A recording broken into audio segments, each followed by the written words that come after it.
പിന്നെയുള്ളത് സൃഷ്ടികളാണ്. സൃഷ്ടികളെ അല്ലാഹു സുബ്ഹാനഹു വ തആല പടച്ചതിൻ്റെ ഉദ്ദേശം പരിശുദ്ധ ഖുർആനിൽ പറഞ്ഞു. മനുഷ്യഭൂതവർഗങ്ങളുടെ സൃഷ്ടിപ്പിൻ്റെ പിന്നിലുള്ള ലക്ഷ്യമെന്ന് പറയുന്നത് വമാ ഖലഖത്തുൽ ജിന്ന വൽ ഇൻസ ഇല്ലാ ലിയഅ്ബുദൂൻ, അള്ളാഹുവിനെ ആരാധിക്കാൻ വേണ്ടിയാണ് സൃഷ്ടികളെ അള്ളാഹു പടച്ചത്. സൃഷ്ടികൾ ഒരിക്കലും എല്ലാ അർത്ഥത്തിലും സമ്പൂർണ്ണനാവുകയില്ല. സൃഷ്ടി എന്നുള്ള നിലക്ക് സമ്പൂർണ്ണത ഉണ്ടായേക്കാം, പക്ഷേ അള്ളാഹുവിൽ ആശ്രയിച്ചുകൊണ്ടാണ് സൃഷ്ടികളുടെയൊക്കെ ജീവിതം എന്ന് പറയുന്നത്. സൃഷ്ടി എന്നുള്ള നിലക്ക് അള്ളാഹു എന്താണോ ഉദ്ദേശിച്ചത് അതിൻ്റെ സമ്പൂർത്തീകരണം അത് ഹബീബായ നബി സല്ലല്ലാഹു അലൈഹി വസല്ലം തങ്ങളിൽ മാത്രമേ ഉണ്ടായിട്ടുള്ളൂ എന്നാണ് നമ്മൾ മനസ്സിലാക്കേണ്ടത്. അള്ളാഹുവിനെ അങ്ങേയറ്റം വണങ്ങുക, ഇബാദത്തുകൾ അള്ളാഹുവിന് നിർവഹിക്കുക, ആ വിഷയത്തിൽ ഒരു അടിമ എന്ന നിലക്ക് ഒരു യഥാർത്ഥ അടിമയായിട്ട് അള്ളാഹുവിൻ്റെ റസൂൽ മാത്രമേ സല്ലല്ലാഹു അലൈഹി വസല്ലം ഉണ്ടായിട്ടുള്ളൂ. അമ്പിയാക്കൾ ധാരാളമുണ്ട്, അവരൊക്കെയും അള്ളാഹുവിനെ അങ്ങേയറ്റം അനുസരിച്ചവരൊക്കെയാണ്. എന്നാലും അള്ളാഹു സൃഷ്ടിപ്പ് കൊണ്ട് ഉദ്ദേശിച്ച ആ ഒരു വിധാനത്തിലേക്ക് വളർന്നിട്ടുള്ള ഏക സൃഷ്ടി അത് അള്ളാഹുവിൻ്റെ റസൂൽ സല്ലല്ലാഹു അലൈഹി വസല്ലം തങ്ങൾ മാത്രമാണ്. അതുകൊണ്ടാണ് അടിമ എന്ന് തന്നെ വിളിക്കാനാണ് ഹബീബായ നബി തങ്ങൾ ഇഷ്ടപ്പെട്ടത്. സുബ്ഹാനല്ലദീ അസ്റാ ബി അബ്ദിഹി, തൻ്റെ അടിമയുമായി അള്ളാഹു രാപ്രയാണം നടത്തിയ റബ്ബ് എത്ര പരിശുദ്ധവാൻ. അവിടെ അബ്ദ് എന്നാണ് പ്രയോഗിച്ചത്, അല്ലാതെ സുബ്ഹാനല്ലദീ അസ്റാ ബി മുഹമ്മദിൻ ബി നബിയില്ലാഹി എന്നൊന്നുമല്ല പ്രയോഗിച്ചത്, ബി അബ്ദിഹി. കാരണം ഉബൂദിയ്യത്തിൻ്റെ ഏറ്റവും പരമമായ ഇതിൻ്റെ പാരമ്യതയിൽ ഹബീബായ നബി സല്ലല്ലാഹു അലൈഹി വസല്ലം തങ്ങൾ മാത്രമേ എത്തിയിട്ടുള്ളൂ എന്നുള്ളതാണ് യാഥാർത്ഥ്യം. ആ നബി സല്ലല്ലാഹു അലൈഹി വസല്ലം തങ്ങളുടെ തിരുനൂറിനെയാണ്, തിരുപ്രകാശത്തെയാണ് അള്ളാഹു ആദ്യമായി ലോകത്ത് സൃഷ്ടിക്കുന്നത്. ചിലപ്പോൾ റബീഉൽ അവ്വലിന് ഇത് തന്നെയാണ് വിഷയം. ചിലപ്പോൾ ഞാൻ പറയുന്ന കാര്യങ്ങളും തങ്ങൾ പറഞ്ഞാൽ ആവർത്തനങ്ങൾ ഉണ്ടാവും. ഏതായാലും ബർക്കത്തല്ല, നമുക്ക് കേൾക്കാമല്ലോ. ആ നബി സല്ലല്ലാഹു അലൈഹി വസല്ലം തങ്ങളുടെ തിരുനൂറാണ്, തിരുപ്രകാശമാണ് അള്ളാഹു ആദ്യമായി ലോകത്ത് സൃഷ്ടിച്ചത്. ഒരു ദിവസം അള്ളാഹുവിൻ്റെ റസൂൽ പറഞ്ഞു, അവ്വലു മാ ഖലഖല്ലാഹു നൂരി, എൻ്റെ നൂറാണ് അള്ളാഹു ആദ്യമായി സൃഷ്ടിച്ചത്. മഹാനായ ജാബിർ റളിയല്ലാഹു അൻഹുമായിട്ടുള്ളൊരു സംഭാഷണത്തിനിടയിൽ പറഞ്ഞു, അവ്വലു മാ ഖലഖല്ലാഹു നൂറ നബിയിക യാ ജാബിർ, ഓ ജാബിറെ, നിങ്ങളുടെ നബിയിൻ്റെ നൂറാണ് അള്ളാഹു ആദ്യമായി പടച്ചിട്ടുള്ളത്. ആ ആദ്യമായി നബിതങ്ങളുടെ നൂറ് പടച്ചു എന്നതുകൊണ്ട് തന്നെ മനസ്സിലാക്കാം നബി സല്ലല്ലാഹു അലൈഹി വസല്ലം തങ്ങൾ ഒരു ഉത്തമ സൃഷ്ടിയാണ് എന്ന് അതിൽ നിന്ന് തന്നെ മനസ്സിലാകും. നബിതങ്ങളുടെ നൂറിനെ എല്ലാ അമ്പിയാക്കളും ലോകത്ത് ഒരു വസ്തുവിനെയും പടക്കുന്നതിന് മുമ്പ് അവിടുത്തെ നൂറിനെ പടച്ചു എന്ന് കണ്ടാൽ അതിൽ നിന്ന് തന്നെ മനസ്സിലാകും നബി സല്ലല്ലാഹു അലൈഹി വസല്ലം തങ്ങൾ അങ്ങേയറ്റം അള്ളാഹുവിൻ്റെ അടുക്കൽ വലിയ സ്ഥാനവും അവൻ്റെ സൃഷ്ടികളിൽ ഉത്തമരുമായിരുന്നു എന്ന് അതിൽ നിന്ന് തന്നെ മനസ്സിലാകും. ഈ നൂറ് പടച്ചു എന്നതിൽ ധാരാളം അർത്ഥവ്യാഖ്യാനങ്ങളുണ്ട്. നൂറ് എന്നുള്ളത് വലിയ മഹത്വത്തിൻ്റെയും ഔന്നിത്യത്തിൻ്റെയും ഒരു പ്രയോഗമായിട്ട് നൂറിനെ ഗണിക്കപ്പെടുന്നുണ്ട്. അതുപോലെ സകല നന്മയുടെയും പ്രതീകമായിട്ട് നൂറ്, അത് അങ്ങനെയും അർത്ഥവ്യാഖ്യാനങ്ങൾ നൽകുന്നുണ്ട്. പ്രകാശം എന്നുള്ളത് ഒരു ദൃശ്യമായ പ്രകാശത്തിൻ്റെ വിപരീത രൂപമാണല്ലോ ഇരുള് എന്ന് പറയുന്നത്. ഇരുള് എന്നുള്ളത് ഉണ്മയില്ലാത്തൊരു വസ്തുവാണ് ഇരുള്. ഇപ്പോൾ ലൈറ്റ് ഓഫ് ആക്കി ഇവിടെ എന്തായി ഇരുളായി. അപ്പോൾ പ്രകാശത്തിൻ്റെ അസാന്നിധ്യമാണ് എന്തെന്ന് പറയുന്നത്, ഇരുട്ട് എന്ന് പറയുന്നത് അല്ലേ. സൂര്യൻ മറഞ്ഞാൽ എന്തായി, വേറെന്തോ ഒരു സാധനം വന്നിട്ടാണോ ഇരുട്ടാകുന്നത്? അല്ല, സൂര്യൻ അങ്ങ് പോയപ്പോൾ പ്രകാശം വിടുന്ന അങ്ങ് നീങ്ങിയപ്പോൾ ഇരുട്ടുണ്ടായി. അപ്പോൾ ഇരുള് എന്നുള്ളത് പ്രകാശത്തിൻ്റെ അസാന്നിധ്യമാണ്. അപ്പം ഹബീബായ നബി സല്ലല്ലാഹു അലൈഹി വസല്ലം തങ്ങൾ എല്ലാ നന്മയുടെയും ഒരു പ്രതീകമാണ്. അവിടുന്ന് വരുന്നിടത്ത് തിന്മകളൊന്നുമേ ഉണ്ടാവുകയില്ല. അങ്ങനെയാണ് നബി സല്ലല്ലാഹു അലൈഹി വസല്ലമയുടെ സാന്നിധ്യം എന്ന് പറയുന്നത് സർവ്വ തിന്മകളുടെയും അസാന്നിധ്യത്തെയാണ് കുറിക്കുന്നത്. നബി സല്ലല്ലാഹു അലൈഹി വസല്ലം തങ്ങളുടെ പ്രകാശം ആദ്യമായി അള്ളാഹു സൃഷ്ടിച്ച് അത് ആമിന അബ്ദുള്ള എന്നീ ദമ്പതികളിലേക്ക് എത്തുന്നത് വരെ, അഥവാ അദൃശ്യലോകത്ത് നിന്ന് ദൃശ്യലോകത്തേക്ക് നിബിതങ്ങൾ വരുന്നത് വരെ ധാരാളം വർഷങ്ങൾ എടുത്തിട്ടുണ്ട്. ഇതിനിടയിൽ ഈ പ്രകാശത്തെ വഹിച്ച ധാരാളം ആളുകളുണ്ട് നബി തങ്ങളുടെ പിതാക്കന്മാരുടെ കൂട്ടത്തിൽ. ആദം നബി മുതൽ ആമിന അബ്ദുള്ള എന്നീ റളിയല്ലാഹു അൻഹുമ ദമ്പതികളിലേക്ക് ഈ പ്രകാശത്തെ അള്ളാഹു ഓരോ വാപ്പമാരുടെയും മുതുകിലൂടെ കൈമാറി കൈമാറി വരിക ചെയ്ത്. അല്ലാതെ നേരെ അബ്ദുള്ള എന്ന നബി സല്ലല്ലാഹു അലൈഹി വാപ്പയിലേക്ക് അങ്ങ് നിക്ഷേപിക്കുകയല്ല ചെയ്തത്. നമ്മളുടെ അർവാഹുകളെല്ലാം നേരത്തെ അള്ളാഹു പടച്ചിരുന്നു. ആദം നബിയുടെ മുതുകിൽ സർവ്വ സന്താനങ്ങളുടെയും റൂഹുകൾ അവിടുത്തെ മുതുകിലുണ്ടായിരുന്നു, അവിടുത്തെ ബീജത്തിലുണ്ടായിരുന്നു. അതിങ്ങനെ കൈമാറി കൈമാറി ആളുകളേക്ക് ഇങ്ങനെ പോവുകയാണ്. അപ്പോൾ ഹബീബായ നബി തങ്ങളുടെ ഈ തിരുനൂറ് ഈ ആമിന അബ്ദുള്ള റളിയല്ലാഹു അൻഹുമ എന്നീ 2 ദമ്പതികളിലേക്ക് വർഷങ്ങൾ എടുത്തിട്ടാണ് എത്തുന്നത്. എത്രയോ വർഷങ്ങൾ എന്ന് പറഞ്ഞാൽ അള്ളാഹുവിൻ്റെ റസൂലിൻ്റെ മുമ്പുള്ള നബി ഈസ നബിയാണ്. നിങ്ങൾക്ക് അറിയാലോ, ഈസ നബിയാണ് അള്ളാഹുവിൻ്റെ റസൂലിന് മുമ്പുള്ള നബി. ഈ രണ്ടിൻ്റെയും ഇടയിലുള്ള ടൈം ഗ്യാപ്പ് എന്ന് പറയുന്നത് 600 വർഷത്തെ ഗ്യാപ്പുണ്ട്. 600 വർഷത്തെ ഗ്യാപ്പുണ്ട്. ആദം നബിയുടെയും അതേപോലെ ഇബ്രാഹിം നബിയുടെയും നൂഹ് നബിയുടെയും ഇടയിൽ 1230-36 വർഷത്തെ ഗ്യാപ്പുണ്ട്. അപ്പോൾ വലിയ വർഷങ്ങളുടെ ഗ്യാപ്പ് ആദം നബി മുതൽ ഹബീബായ നബി സല്ലല്ലാഹു അലൈഹി വസല്ലമയുടെ ഇടയിലുണ്ട്. ഇതിൻ്റെ ഇടയിൽ നബി തങ്ങളുടെ പിതാക്കന്മാരായി വന്നിട്ടുള്ള ഈ നൂറിനെ വഹിച്ച ആളുകളുണ്ട്, ധാരാളം ആളുകളുണ്ട്. ഇബ്രാഹിം നബിയുണ്ട്, ഇസ്മായിൽ നബിയുണ്ട്, അവരൊക്കെ ഈ 100 വഹിച്ച ആളുകളാണ്. നൂഹ് നബിയുണ്ട്. അവരിലൊക്കെ ഈ അത്ഭുതങ്ങളെല്ലാം ദർശിക്കുകയും ചെയ്തിട്ടുണ്ട്. അപ്പോൾ അവർക്കൊക്കെ പല അനുഭവങ്ങളും ഉണ്ടായിട്ടുണ്ട് ഈ 100 വഹിച്ചു എന്നതിൻ്റെ പേര്. ഒന്നാമത്തത് ആദ്യത്തെ മനുഷ്യ സൃഷ്ടിയിലെ ആദിമ മനുഷ്യൻ ആദം നബി അലൈഹിസ്സലാം. ആ ആദം നബിക്ക് മലായിക്കത്തുകളോട് സുജൂദ് ചെയ്യാൻ അള്ളാഹു കൽപ്പിച്ചതിൻ്റെ ഒരു രഹസ്യം എന്താണ്? അവിടുത്തെ മുതുകിൽ നബി സല്ലല്ലാഹു അലൈഹി വസല്ലമയുടെ നൂറുണ്ട് എന്നുള്ളതാണ്. ആദ്യ മനുഷ്യനാണ് ആദ്യം നബി. ആ ആദ്യം നബിയിൽ അള്ളാഹു ഉദ്ദേശിക്കുന്ന ഈ അടിമകളുടെ കൂട്ടത്തിൽ ഏറ്റവും ഉത്കൃഷ്ടരായ ഒരു സൃഷ്ടിയുടെ 100 ആദം നബിയുടെ മുതുകിലുണ്ട് എന്നുള്ളതാണ് അവിടുന്ന് സുജൂദ് ചെയ്യാൻ കൽപ്പിച്ചതിൻ്റെ ഒരു രഹസ്യം എന്ന് പറയുന്നത്. ആദം നബിക്ക് സുജൂദ് ചെയ്യണമെന്ന് മലായിക്കത്തുകളോടെല്ലാം പറഞ്ഞു. ഒരു രഹസ്യം അതാണ്. ആദം നബി അലൈഹിസ്സലാമിൻ്റെ മുതുകിൽ അതുണ്ടായിരുന്നു എന്നുള്ളതാണ്. പിന്നീട് നിങ്ങൾ നോക്കൂ, നമ്മൾ മങ്കൂസ് മൗലൂദിൽ പറയാൻ വജാലനി ഫി സുൽബി നൂഹിൻ, എന്നെ നൂഹ് നബിയുടെ കപ്പലിൽ, നൂഹ് നബിയുടെ മുതുകിൽ ഞാൻ ആ കപ്പലിൽ ഉണ്ടായിരുന്നു എന്ന് നബി സല്ലല്ലാഹു അലൈഹി വസല്ലം പറഞ്ഞത് മങ്കൂസ് മൗലൂദിലുണ്ട്, നമ്മൾ ഓതാറുണ്ട്. അതുപോലെ വജാലനി ഫി സുൽബിൽ ഖലീൽ ഇബ്രാഹിം ഹീന ഖുദിഫ ബിഹി ഫിന്നാർ, നരകത്തല്ല തീയിലേക്ക് ഇബ്രാഹിം നബി എറിഞ്ഞപ്പോൾ ഞാൻ ഇബ്രാഹിം നബിയുടെ മുതുകിലുണ്ടായിരുന്നു എന്ന് അല്ലാഹുവിൻ്റെ റസൂൽ പറഞ്ഞ സംഭവമുണ്ട്. അപ്പൊ നൂഹ് നബി ആ കപ്പലിൽ കയറി നൂഹ് നബി രക്ഷപ്പെട്ടതും നമ്രൂദ് ഇബ്രാഹിം നബിയെ തീയിലേക്ക് വലിച്ചെറിഞ്ഞപ്പോൾ യാതൊരു പോറലും ഇല്ലാതെ ആ തീയിൽ നിന്ന് പുറത്തേക്ക് വന്നതും, അതിൻ്റെയൊക്കെ പ്രധാന കാരണം എന്താണ്? ഈ തിരുനൂറ് അവിടുത്തെ മുതുകിലുണ്ടായിരുന്നു എന്നുള്ളതാണ്. ഇത് നശിച്ചാൽ പറ്റൂല. കാരണം ഇതിങ്ങ അബ്ദുള്ള ആമിന റളിയല്ലാഹു അൻഹുമ ഈ ദമ്പതികളിലേക്ക് എത്തേണ്ടതുണ്ട്. എല്ലാ ഉമ്മത്തിലും ഫിർഔനുണ്ട്. ഇന്ന ലിക്കുല്ലി ഉമ്മത്തിൻ ഫിർഔന വഫിർഔന ഹാദിഹിൽ ഉമ്മത്തി അബൂജഹൽ. എല്ലാ ഉമ്മത്തിനും ഒരു ഫിർഔനുണ്ട്. ഈ ഉമ്മത്തിന്റെ ഫിർഔൻ അബൂജഹലാണ്. ഇബ്രാഹിം നബിയുടെ കാലഘട്ടത്തിൽ ഉണ്ടായിരുന്ന ഫിർഔൻ എന്ന് പറയുന്ന ആരാണ്? നുമ്രൂദാണ്. ആ നുമ്രൂദ് ഇബ്രാഹിം നബിയെ പിടിച്ച് തീയിലെറിഞ്ഞു, കോട്ടിക്ക. ഒന്നും സംഭവിക്കില്ല. കാരണം തീയപ്പടച്ചത് റബ്ബാണ്. തീയിൻ്റെ വിശേഷണമാണ് എന്ത് പറയുന്നത്? ഈ ചൂട് എന്ന് പറയുന്നത്. കത്തിച്ചതിനെ കൊണ്ട് എന്തുണ്ടായിക്കൊള്ളുന്നില്ല? ചൂടുണ്ടാകണമെന്നില്ല. അള്ളാഹ് വിചാരിച്ചാലേ ചൂടുണ്ടാവുള്ളൂ. ഒന്നും സംഭവിക്കാതിരിക്കാനുള്ള കാരണം അള്ളാഹുവിൻ്റെ റസൂൽ സല്ലല്ലാഹു അലൈഹി വസല്ലം തങ്ങളുടെ തിരുനൂറ് അവിടുത്തെ സുൽബിലുണ്ടായിരുന്നു എന്നുള്ളതാണ്. ഇസ്മായിൽ, എത്ര സംഭവങ്ങൾ! ഇസ്മായിൽ നബി അലൈഹി സ്വലാത്തു വസ്സലാമിനെ അറുക്കാൻ വേണ്ടി ഇബ്രാഹിം നബി കൊണ്ടുപോയി. അറവെന്ന ഉദ്ദേശം, പക്ഷെ അറവ് നടന്നില്ല. പകരം ഒരു മൃഗത്തെ അടക്കാൻ അള്ളാഹു പറഞ്ഞു. കാരണം ഇസ്മായിൽ നബി അലൈഹി സ്വലാം അള്ളാഹുവിൻ്റെ റസൂലിൻ്റെ വാപ്പമാരിൽ ഒരാളാണ് ഇസ്മായിൽ നബി അലൈഹി സ്വലാം. അത് അർത്ഥം ശരിയാവില്ല.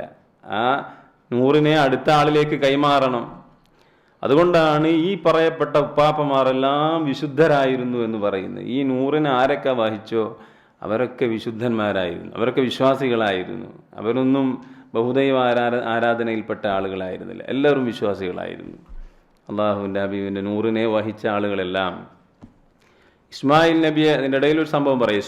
2 ബലികർമ്മങ്ങളാണ് ഇസ്ലാമിക ചരിത്രത്തിലുള്ളത്. ഒന്ന് ഇസ്മായിൽ നബിയുടെ, അത് നമുക്കൊക്കെ അറിയാം, ഇസ്മായിൽ നബിയെ അറക്കാൻ ഇബ്രാഹിം നബി കൊണ്ടുപോയി എന്നുള്ള സംഭവം. എന്നാൽ അള്ളാഹുവിൻ്റെ റസൂലിൻ്റെ വാപ്പയെ അറക്കാൻ കൊണ്ടുപോയ സംഭവം നിങ്ങൾക്കറിയാമോ? ചില ആളുകൾക്കൊക്കെ അറിയാം. അങ്ങനെ ഒരു അറിവ് നടന്നിരുന്നു, അറിവിൻ്റെ ശ്രമം നടന്നിരുന്നു. അതുകൊണ്ട് തന്നെ അള്ളാഹുവിൻ്റെ റസൂലിൻ്റെ വാപ്പയെ അദ്ദബീഹു സാനി എന്ന പേരിലാണ് ചരിത്രത്തിൽ അറിയപ്പെടുന്നത്. രണ്ടാം ബലിദാനത്തിന് വേണ്ടി നേർച്ചയാക്കപ്പെട്ട ആളാണ് അബ്ദുള്ള എന്ന് പറയുന്ന നബി സല്ലല്ലാഹു അലൈഹി വസല്ലമയുടെ വാപ്പ. അദ്ദബീഹുൽ അവ്വലാണ് ഇസ്മായിൽ നബി. രണ്ടാമത്തെ ആളാണ് അബ്ദുള്ള എന്ന് പറയുന്ന ഹബീബ നബി സല്ലല്ലാഹു അലൈഹി വസല്ലം തങ്ങളുടെ വാപ്പ. അതിൻ്റെ കഥ ചരിത്രം പറയാലോ, നമുക്ക് മനസ്സിലാക്കാലോ. മഹാനായ അബ്ദുൽ മുത്തലിബ്, അള്ളാഹുവിൻ്റെ റസൂലിൻ്റെ വാപ്പയുടെ വാപ്പ അബ്ദുൽ മുത്തലിബ്, 2 മക്കൾ വളരെ കുറവായിരുന്നു ആദ്യകാലത്ത്. അപ്പോൾ ഈ സംസം കിണറിൻ്റെ പുനർനിർമ്മാണ പ്രവർത്തനവുമായി ഇങ്ങനെ ബന്ധപ്പെട്ട് ഇങ്ങനെ മക്കയിൽ അതിൻ്റെ പുനരുദ്ധാന പ്രവർത്തനം അതിങ്ങനെ കുഴിച്ചുകൊണ്ടിരിക്കുക. സംസം കിണർ മൂടിയ സംഭവമുണ്ട്. അപ്പോൾ അത് പുറത്തെടുക്കാനുള്ള ശ്രമമാണ് മൂപ്പർ നടത്തിക്കൊണ്ടിരിക്കുന്നത്. അപ്പോൾ ആ കാലഘട്ടത്തിലുള്ള ഒരു മുശ്രിക്കായ മനുഷ്യൻ അദീ ഇബ്നു നൗഫൽ എന്ന് പറയുന്ന ഒരാൾ വന്നിട്ട് ചോദിച്ചു, അല്ല ഈ മക്കളൊന്നുമില്ലാത്ത നെയ്ച്ചായി ഒരാൾ കയറി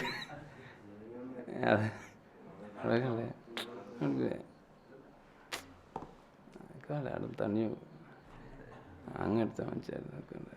പിന്നെ അദീ ഇബ്നു നൗഫൽ എന്ന് പറയുന്ന ഒരു മനുഷ്യൻ വന്നിട്ട് പരിഹസിച്ച്, എല്ലാം ഈ മക്കളൊന്നും ഇല്ലാത്ത നിങ്ങളാണോ ഈ സംസം കിണറിൻ്റെ പണിയൊക്കെ എടുക്കാൻ പോകുന്നത്? അപ്പം മൂപ്പർക്ക് ഭയങ്കര വിഷമമായി. അപ്പം അബ്ദുൽ മുത്തലിബ് പറഞ്ഞു, എനിക്ക് റബ്ബ് അള്ളാഹു 10 മക്കളെ നൽകുകയാണെങ്കിൽ ഒരു മകനെ ഞാൻ ഈ കഅബാലയത്തിന് വേണ്ടി ബലിയർക്കുന്നു. മൂപ്പർ അന്നേരം നേർച്ചയാക്കി. അങ്ങനെ 10 മക്കളുണ്ടായി. പിന്നീട് 10 മക്കളായാലും നമ്മൾ പറഞ്ഞതിനോട്ടൊന്നല്ല, ഒരു വാക്കിന് ഓലിക്ക് ഭയങ്കര വിലയാ. അപ്പം ഒരു മോനെ അറക്കണമല്ലോ. അപ്പം നറുക്കിട്ട് ഇതാരെ അറക്കുക? അപ്പം നറുക്ക് വീണത് ഈ അബ്ദുള്ള എന്ന് പറയുന്ന മോനിക്കാ. അബ്ദുള്ള എന്ന മകൻ മക്കളുടെ കൂട്ടത്തിൽ ഏറ്റവും സുമുഖനാണ്. എന്താ കാര്യം? നബി സല്ലല്ലാഹു അലൈഹി വസല്ലം തങ്ങളുടെ നൂറുള്ള ആരൊക്കെ ഉണ്ട് അവരൊക്കെ വലിയ സുന്ദരന്മാരായിരുന്നു. വലിയ ഈ ആമിന ഉമ്മയെ വിവാഹം ചെയ്ത് ആമിന ഉമ്മക്ക് ഗർഭം ധരിച്ചേരാൻ അബ്ദുള്ള എന്ന് പറയുന്ന വാപ്പയിൽ ആ നേരത്തെ ഉണ്ടായിരുന്ന ആ പ്രസരിപ്പ് നഷ്ടപ്പെട്ടു വരുന്നു ചരിത്രത്തിൽ കാണാം. കാരണം ഈ നൂറങ്ങ് വിടുന്നു പോയി, ഇനി അത് അടുത്ത ആളിലേക്ക് പോയി. ആ നൂറുള്ളപ്പം ഭയങ്കര പ്രസരിപ്പായിരുന്നു, നല്ല സൽസ്വഭാവിയായിരുന്നു. അപ്പം അബ്ദുള്ളക്കാണ് ഈ നറുക്ക് വീണ്. അപ്പം അറബ് അബ്ദുള്ളാനെ തന്നെ. അങ്ങനെ മകനെയും കൂട്ടി സാധാരണ മക്ക നിവാസികൾ കഅബാലയത്തിന് വേണ്ടി മൃഗങ്ങളെയൊക്കെ നേർച്ചയാക്കി അറക്കുന്ന ഒരു സ്ഥലമുണ്ട്, അവിടത്തേക്ക് മകനെയും കൂട്ടി പോവുകയാണ്. അപ്പോൾ ആളുകൾ കണ്ടു. അപ്പോൾ അങ്ങോട്ടേക്ക് പോകുന്ന കണ്ടപ്പോൾ ആളുകൾ ഇതെന്തോ ഒരു അറബിൻ്റെ പരിപാടിയാണല്ലോ. അപ്പോൾ ആളുകൾ കൂടി അബ്ദുൽ മുത്തലിബിനോട് ഇതെന്താ പരിപാടി, നിങ്ങളെന്താ ചെയ്യും നിങ്ങളെ മക്കളുടെ കൂട്ടത്തിൽ? അപ്പോൾ മൂപ്പർ വിഷയം പറഞ്ഞു, ഞാനിങ്ങനെ നേർച്ചയാക്കിയിട്ടുണ്ട് ബലിയർക്കാൻ. ആളുകൾ പറഞ്ഞു, നിങ്ങൾ ഈ കൊടും ക്രൂരതയ്ക്ക് എന്ത് ചെയ്യരുത്, തുടക്കം കുറിക്കരുത്. മക്കയിൽ ഇങ്ങനെ ഒരു മനുഷ്യനെ അറുത്തിട്ട് എന്തില്ല, നമുക്കൊരു മുൻ ചരിത്രമില്ല. അപ്പോൾ അവരുടെ കൂട്ടത്തിൽപ്പെട്ട മുഗീറത്ത് ബിൻ അബ്ദുള്ള എന്ന് പറയുന്ന ഒരാൾ തടഞ്ഞു വെച്ചിട്ട് പറഞ്ഞു, നിങ്ങൾ ഇതിനൊരു പരിഹാരം കാണണം. നിങ്ങൾ അറുത്തിട്ടല്ല ഈ നേർച്ച വീടണം, ഇതിനൊരു പരിഹാരം, പ്രതിക്രിയ എന്താണോ അത് ചെയ്യുക. നിങ്ങൾ നേർച്ചയാക്കിയതല്ല, നേർച്ചയ്ക്ക് എന്താണോ പ്രതിക്രിയ അത് ചെയ്തുകൊണ്ട് ഇതിന് പരിഹാരം കാണണമെന്ന് പറഞ്ഞു. അപ്പം അതിനെന്താ ചെയ്യുക? അപ്പോൾ ആളുകൾ പറഞ്ഞു, നമ്മളെ തൊട്ടപ്പുറത്ത് ഹിജാസിൽ പിന്നെ ഒരു ജ്യോത്സ്യ പെണ്ണുണ്ട്, അവളെ അടുത്ത് പോയാൽ അവൾ പരിഹാരം പറഞ്ഞു തരും എന്താ ചെയ്യേണ്ടതെന്നല്ല. എന്നാൽ നമ്മൾ കുറച്ച് ആളുകൾ അങ്ങോട്ട് പോകാമെന്നല്ല. അങ്ങനെ ഇവരെല്ലാവരും കൂടെ അവിടെ പോയി അപ്പോൾ പെണ്ണ് ചോദിച്ചു, നിങ്ങൾ സാധാരണ നിങ്ങളുടെ ഇടയിൽ ഒരു കൊലപാതകം നടന്നാൽ നിങ്ങൾ എന്താ ചെയ്യാറ്? അപ്പോൾ അവർ പറഞ്ഞു, ഞങ്ങൾ 10 ഒട്ടകത്തെ എന്ത് ചെയ്യലാണ്, അതിന് പകരം നൽകലാണ്. അതാണ് നമ്മുടെ സ്വഭാവം, നമ്മുടെ നാടിൻ്റെ സ്വഭാവം അതാ, 10 ഒട്ടകത്തെ നൽകുക. അപ്പോൾ ആ പെണ്ണ് പറഞ്ഞു കൊടുത്ത്, നിങ്ങളെന്നാൽ മക്കയിലേക്ക് തിരിച്ചു പോയിട്ട് അബ്ദുള്ള എന്നൊരു നറുക്ക് ഒട്ടകമെന്ന് വേറൊരു നറുക്ക് ഉണ്ടാക്കുക എഴുതിയിട്ട്, എന്നിട്ട് നറുക്കിടുക. എന്നിട്ട് ഒട്ടകം എന്ന നറുക്ക് വീഴുന്നത് വരെ ഈ നറുക്കിടണം. അബ്ദുള്ള തന്നെയാണ് വീഴുന്നതെങ്കിൽ ഓരോ നറുക്കിലും എന്ത് ചെയ്യണം, 10 ഒട്ടകത്തെ മാറ്റി വെക്കണം. അപ്പം അങ്ങനെ നറുക്ക് 1 അബ്ദുള്ള, നറുക്ക് 2 അതും അബ്ദുള്ള തന്നെ. അപ്പം എത്ര ഒട്ടകമായി എഞ്ചിനീയറെ? 20 ഒട്ടകമായി. 10 നറുക്കിലും അബ്ദുള്ളാൻ്റെ പേരെന്നെ. അപ്പം 100 ഒട്ടകത്തെ അവർ മാറ്റി വെച്ച്. അപ്പോൾ 11ാമത്തെ നറുക്കിൽ ഒട്ടകം എന്ന പേര് വേണം. അപ്പോൾ എല്ലാവരും പറഞ്ഞു, ഇനി പ്രശ്നമില്ലല്ല, മുഹമ്മദിനെ അറക്കേണ്ട കാര്യം. നാട്ടുകാർക്ക് മുഹമ്മദിനെ അറക്കാൻ പാടില്ല, അല്ല അബ്ദുള്ളയെ അറക്കാൻ പാടില്ല, കാരണം അബ്ദുള്ള അവർക്ക് പ്രിയപ്പെട്ടവരാ. അപ്പം അബ്ദുൽ മുത്തലിബ് പറഞ്ഞു, ഇല്ല അങ്ങനെ മതിയാവില്ല, ഇതൊരു ലക്കിയാണ് സംഗതി. 3 വട്ടം ഒന്നിച്ചെന്ത് ചെയ്യണോ ഒട്ടകം ഒന്ന് വീണാലേ ഞാൻ അറക്കാതിരിക്കുള്ളൂ, അല്ലെങ്കിൽ ഞാൻ അബ്ദുല്ലാനെ അറക്കുന്നു മൂപ്പറ്. അപ്പോൾ പിന്നെ ഇട്ട് നടക്ക്. അപ്പോൾ 3 വട്ടവും ആരുടെ പേരെന്നെ? ഒട്ടകത്തിൻ്റെ പേരെന്നെ. അങ്ങനെ 100 ഒട്ടകത്തെ അറുത്ത് ആ മാംസം ദാനം ചെയ്തിട്ടാണ് അബ്ദുള്ള എന്ന് പറയുന്ന ഈ അബ്ദുൽ മുത്തലിബിൻ്റെ മകനെ സംരക്ഷിക്കുന്നത്. എന്തായാലും അറക്കാൻ കഴിയില്ല എന്ന് പറഞ്ഞാൽ ചരിത്രം അങ്ങനെയേ വരുള്ളൂ. കാരണം അള്ളാഹുവിൻ്റെ റസൂൽ സല്ലല്ലാഹു അലൈഹി വസല്ലം തങ്ങളുടെ 100 അവിടുത്തെ മുതുകിലുണ്ട് എന്നുള്ളതാണ് അതിൻ്റെ കാരണം. അങ്ങനെ മഹാനായ അബ്ദുള്ള ആമിനയുമ്മ വിവാഹം കഴിക്കുന്നു. വിവാഹം കഴിച്ച് ആമിനുമ്മ ഗർഭിണിയാകുന്നു. അതിനിടയിലാണ് ഷാമിലേക്ക് കച്ചവട ആവശ്യാർത്ഥം ഈ അബ്ദുള്ള കുറേ ആളുകളോടൊപ്പം യാത്ര പോകുന്നൊരു സംഭവമുണ്ട്. തിരിച്ച് കച്ചവടമൊക്കെ കഴിഞ്ഞ് തിരിച്ചു വരുമ്പോൾ മദീനത്തെത്തുമ്പോൾ ഭയങ്കര അസുഖം ബാധിച്ച് മദീനത്ത് അബ്ദുൽ മുത്തലിബിൻ്റെ അമ്മാവന്മാരൊക്കെയുള്ള നാടാണ് മദീന. അപ്പോൾ അവിടെ അമ്മാവന്മാരുടെ വീട്ടിൽ കൂടെയുള്ള യാത്രക്കാരൊക്കെ ഈ അബ്ദുള്ള അവിടെ നിർത്തിയിട്ട് ബാക്കിയുള്ള ആളുകളൊക്കെ എവിടേക്ക് തിരിച്ചു, മക്കയിലേക്ക് തന്നെ തിരിച്ചു. മക്കയിലെത്തി അബ്ദുൽ മുത്തലിബിനോട് പറഞ്ഞു, നിങ്ങളുടെ മകൻ, പ്രിയപ്പെട്ട മകൻ അവിടെ അസുഖബാധിതനാണ്, ഞങ്ങളവിടെ സേഫായിട്ടൊരു വീട്ടിലാക്കിയിട്ടുണ്ട്, നിങ്ങളെ അസുഖം മാറിയാൽ തിരിച്ചു വരുമായിരിക്കും. അപ്പോൾ ഈ അബ്ദുൽ മുത്തലിബിന് ഭയങ്കര പ്രയാസം. കാരണം ഇതിപ്പം നാട്ടിൽ ഒരു വൈറലായ മോന ആര് ഈ അബ്ദുള്ള എന്ന് പറയുന്നത്. 100 ഒട്ടകത്തെല്ലാം അറുത്ത് സംരക്ഷിച്ചിട്ടുള്ള ഇപ്പോഴത്തെ ഈ ഒരു നമ്മുടെ പുതിയ ജനറേഷൻ്റെ വാക്ക് പറഞ്ഞാൽ നാട്ടിലെ ആളുകൾക്കിടയിൽ ഒരു വൈറലായ കുട്ടിയാണ് ആര് ഈ അബ്ദുള്ള. അപ്പം വേഗം മൂത്ത മകൻ ഹാരിസിനെ മദീനത്തേക്ക് പറഞ്ഞു വെച്ചു അബ്ദുള്ളയുടെ കാര്യം അന്വേഷിക്കാനല്ലോ. മദീനത്ത് ഹാരിസ് എത്തുന്നതിൻ്റെ മുമ്പ് തന്നെ ആര് വഫാത്തായി പോയിട്ടുണ്ട്? അബ്ദുള്ള എന്ന് പറയുന്ന കുട്ടി വഫാത്തായി പോയിട്ടുണ്ട്. ഭാര്യ ഇവിടെ ഗർഭിണിയാണ്, ആമിന ഉമ്മ. ഇപ്പം സാധാരണഗതിയിൽ ഒരു ഭാര്യയുടെ ഭർത്താവ് മരിച്ചാൽ ഭാര്യയ്ക്ക് ഭയങ്കര സങ്കടം ഉണ്ടാവും. ഗർഭിണിയാകുമ്പോൾ വിശേഷിച്ചും. കാരണം ഉദരത്തിൽ ഒരു കുട്ടിയുണ്ട്, ആ കുട്ടിയുടെ വാപ്പയാണല്ലോ മരിച്ചു പോകുന്നത്, എൻ്റെ ഭർത്താവാണ്, ഈ കുട്ടി യതീമാണെന്നല്ലോ എന്നുള്ള ഭയങ്കര സങ്കടം ഉണ്ടാവും ഈ ഉമ്മക്ക്. പക്ഷെ ആമിന ഉമ്മക്ക് ഈ സങ്കടങ്ങളെയൊക്കെ മറച്ചു വെക്കുന്ന ധാരാളം സന്തോഷങ്ങൾ ഈ ഗർഭകാലത്തേ ഉണ്ടായിരുന്നു. ഗർഭം ചുമന്നത് മുതലേ ധാരാളം സ്വപ്നദർശനവും ധാരാളം അശരീരികൾ കേൾക്കുക, മറ്റു കുറേ അനുഭവങ്ങളും ആമിന ഉമ്മയെ സംബന്ധിച്ചിടത്തോളം ഉണ്ടായിരുന്നു. ചില സമയത്ത് വന്നു, നിങ്ങൾ ഗർഭം ധരിച്ചിരിക്കുന്നത് ഈ ലോകത്തുള്ള ഏറ്റവും ഉത്കൃഷ്ടരായ ഒരു സൃഷ്ടിയെയാണ് നിങ്ങൾ ഗർഭം ധരിച്ചിരിക്കുന്നത്. പ്രസവിച്ചാൽ നിങ്ങൾ എന്ത് പേരിട്ടേക്കണം? മുഹമ്മദ് എന്ന് പേരിട്ടേക്കണം. ഈ മുഹമ്മദ് എന്നുള്ള പേര് അറബികൾക്ക് സുപരിതമല്ല, പക്ഷെ അള്ളാഹുവിൻ്റെ നിർദ്ദേശപ്രകാരമുള്ള പേരാണത്. മുഹമ്മദ് എന്ന് പേരിടണം എന്നൊക്കെ നേരത്തെ സ്വപ്നങ്ങളൊക്കെ കാണുന്നുണ്ട്. ആമിന ഉമ്മ ഇവിടെ ഇപ്പോൾ കാത്തിരിക്കുന്നത് ഈ എല്ലാവരും പ്രതീക്ഷിക്കുന്ന മറ്റു ഗ്രന്ഥങ്ങളെല്ലാം പരാമർശിച്ചിട്ടുള്ള ഈ അംബിയാ മുർസലീങ്ങളുടെ ശൃംഖലയുടെ അവസാനത്തെ കണ്ണി എന്നിലൂടെ വരുന്നു എന്ന സന്തോഷം ആർക്കുണ്ട്? ആമിന ഉമ്മക്ക് ഉണ്ടായിരുന്നു. നമ്മൾ ഈ അസറക്ക വൈച്ച് ചെല്ലുമ്പോൾ ഫലമ്മ ആനാവാനു മറ്റൊരു ഹദീസിൽ അതെല്ലാവർക്കും അറിയാലോ, അതിൻ്റെ തുടക്കം ഫലമ്മ ആനാവാനു ഷറഫൽ അനാമിലെ ആമിന ഉമ്മയുടെ പ്രസവത്തെ വളരെ ഭംഗിയായി അതിൽ അവതരിപ്പിക്കുന്നുണ്ട് കുറഞ്ഞ വരിയിൽ. അലമ്മ ആനാവാനു മൗലിദിഹിൽ കരീം, ഏറെ ബഹുമാനം നിറഞ്ഞ നബി സല്ലല്ലാഹു അലൈഹി വസല്ലമയുടെ ജന്മം അടുത്തപ്പോൾ വഹാന മഖദമുഹു ഷരീഫുൽ അദീം, വളരെ ശറഫാക്കപ്പെട്ട അവിടുത്തെ കടന്നുവരവിന് സമയമായപ്പോൾ പിന്നെന്താ ബാക്കി? വഹാന മഖദമുഹു ഷരീഫുൽ അദീം സാഹസാഉസുൽ ഇശാറത്തി ബിൽ ബിശാറത്തി ലിഅഹ്ലിൽ അർളി അജ്മഈൻ. വലിയ സന്തോഷ വാർത്തകൾ ഭൂമി ലോകത്തുള്ള ആളുകൾക്ക് പറഞ്ഞു കൊടുക്കുന്ന മഹാനായ ജിബ്രീൽ അലൈഹിസ്സലാം വിളിച്ചു പറഞ്ഞു, എന്ത്?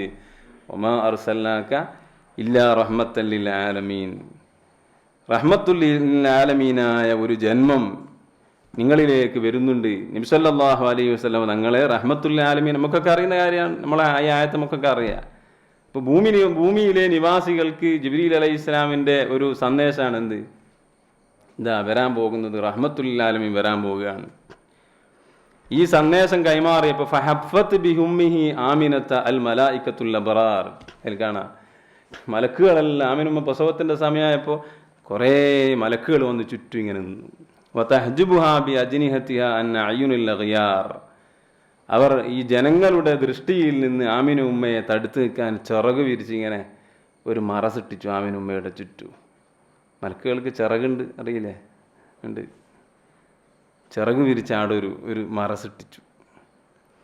വഖഫ അൻ യമീനിഹ മീകായിൽ, വലതുഭാഗത്ത് ആരുണ്ട്? മീകായിൽ അലൈഹിസ്സലാം ഉണ്ട്. ഇത് ലോകത്ത് ഇങ്ങനെ ഒരു പ്രസവം എവിടെ നടന്നിട്ടില്ല. അള്ളാഹുവിൻ്റെ റസൂലിൻ്റെ ജന്മത്തിൽ മാത്രം ഇത്രയും സുന്ദരമായ ഒരു പ്രസവം. ബൈന യദൈഹ ജബറായിൽ, മുമ്പിൽ ആരുണ്ട്? ജിബ്രീൽ അലൈഹിസ്സലാമുണ്ട്. ഏറെ മഹത്വമായ ഒരു ജന്മം നടക്കാൻ പോവുക. ഫഅഖ്ബലത് ഇലൈഹ, എങ്ങനെയാണ് ഹൂറുൽ ഈൻ അല്ലേ, അങ്ങനല്ലേ, ഈ സ്വർഗനിവാസികളായ ഹൂറുൽ ഈങ്ങൾ കടന്നു വന്നു ആ സാഹിത്യത്തിലേക്ക്. ആ സമയത്ത് നമ്മുടെ മൗലൂദിൻ്റെ കിതാബ് കാണാം, മഹദിയായ ഈ ഫിർഔനിൻ്റെ ഭാര്യ ആസ്യ ബീവി അവിടെ ആ സമയത്തുണ്ടായിരുന്നു. ഇമ്രാനിൻ്റെ മകൾ മറിയം ബീവി ആ സമയത്തിലുണ്ടായിരുന്നു. ആ സമയത്ത് ഈ രണ്ടുപേരും നാളെ സ്വർഗത്തിൽ ആരുടെ ഭാര്യയായി വരേണ്ട ആളുകളാ? അള്ളാഹുവിൻ്റെ റസൂലിൻ്റെ ഭാര്യയായി. തൃക്കല്യാണം കേട്ടില്ല നിങ്ങൾ? ഒരു പാട്ടിൽ തൃക്കല്യാണം എന്ന് കേൾക്കുന്നുണ്ടല്ലോ. നാളെ സ്വർഗത്തിൽ ഒരു കല്യാണം നടക്കുന്നുണ്ട്.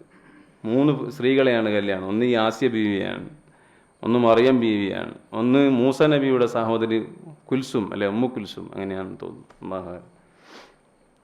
അപ്പോൾ ഇവരൊക്കെ അവിടെ സവിധത്തിലുണ്ട്.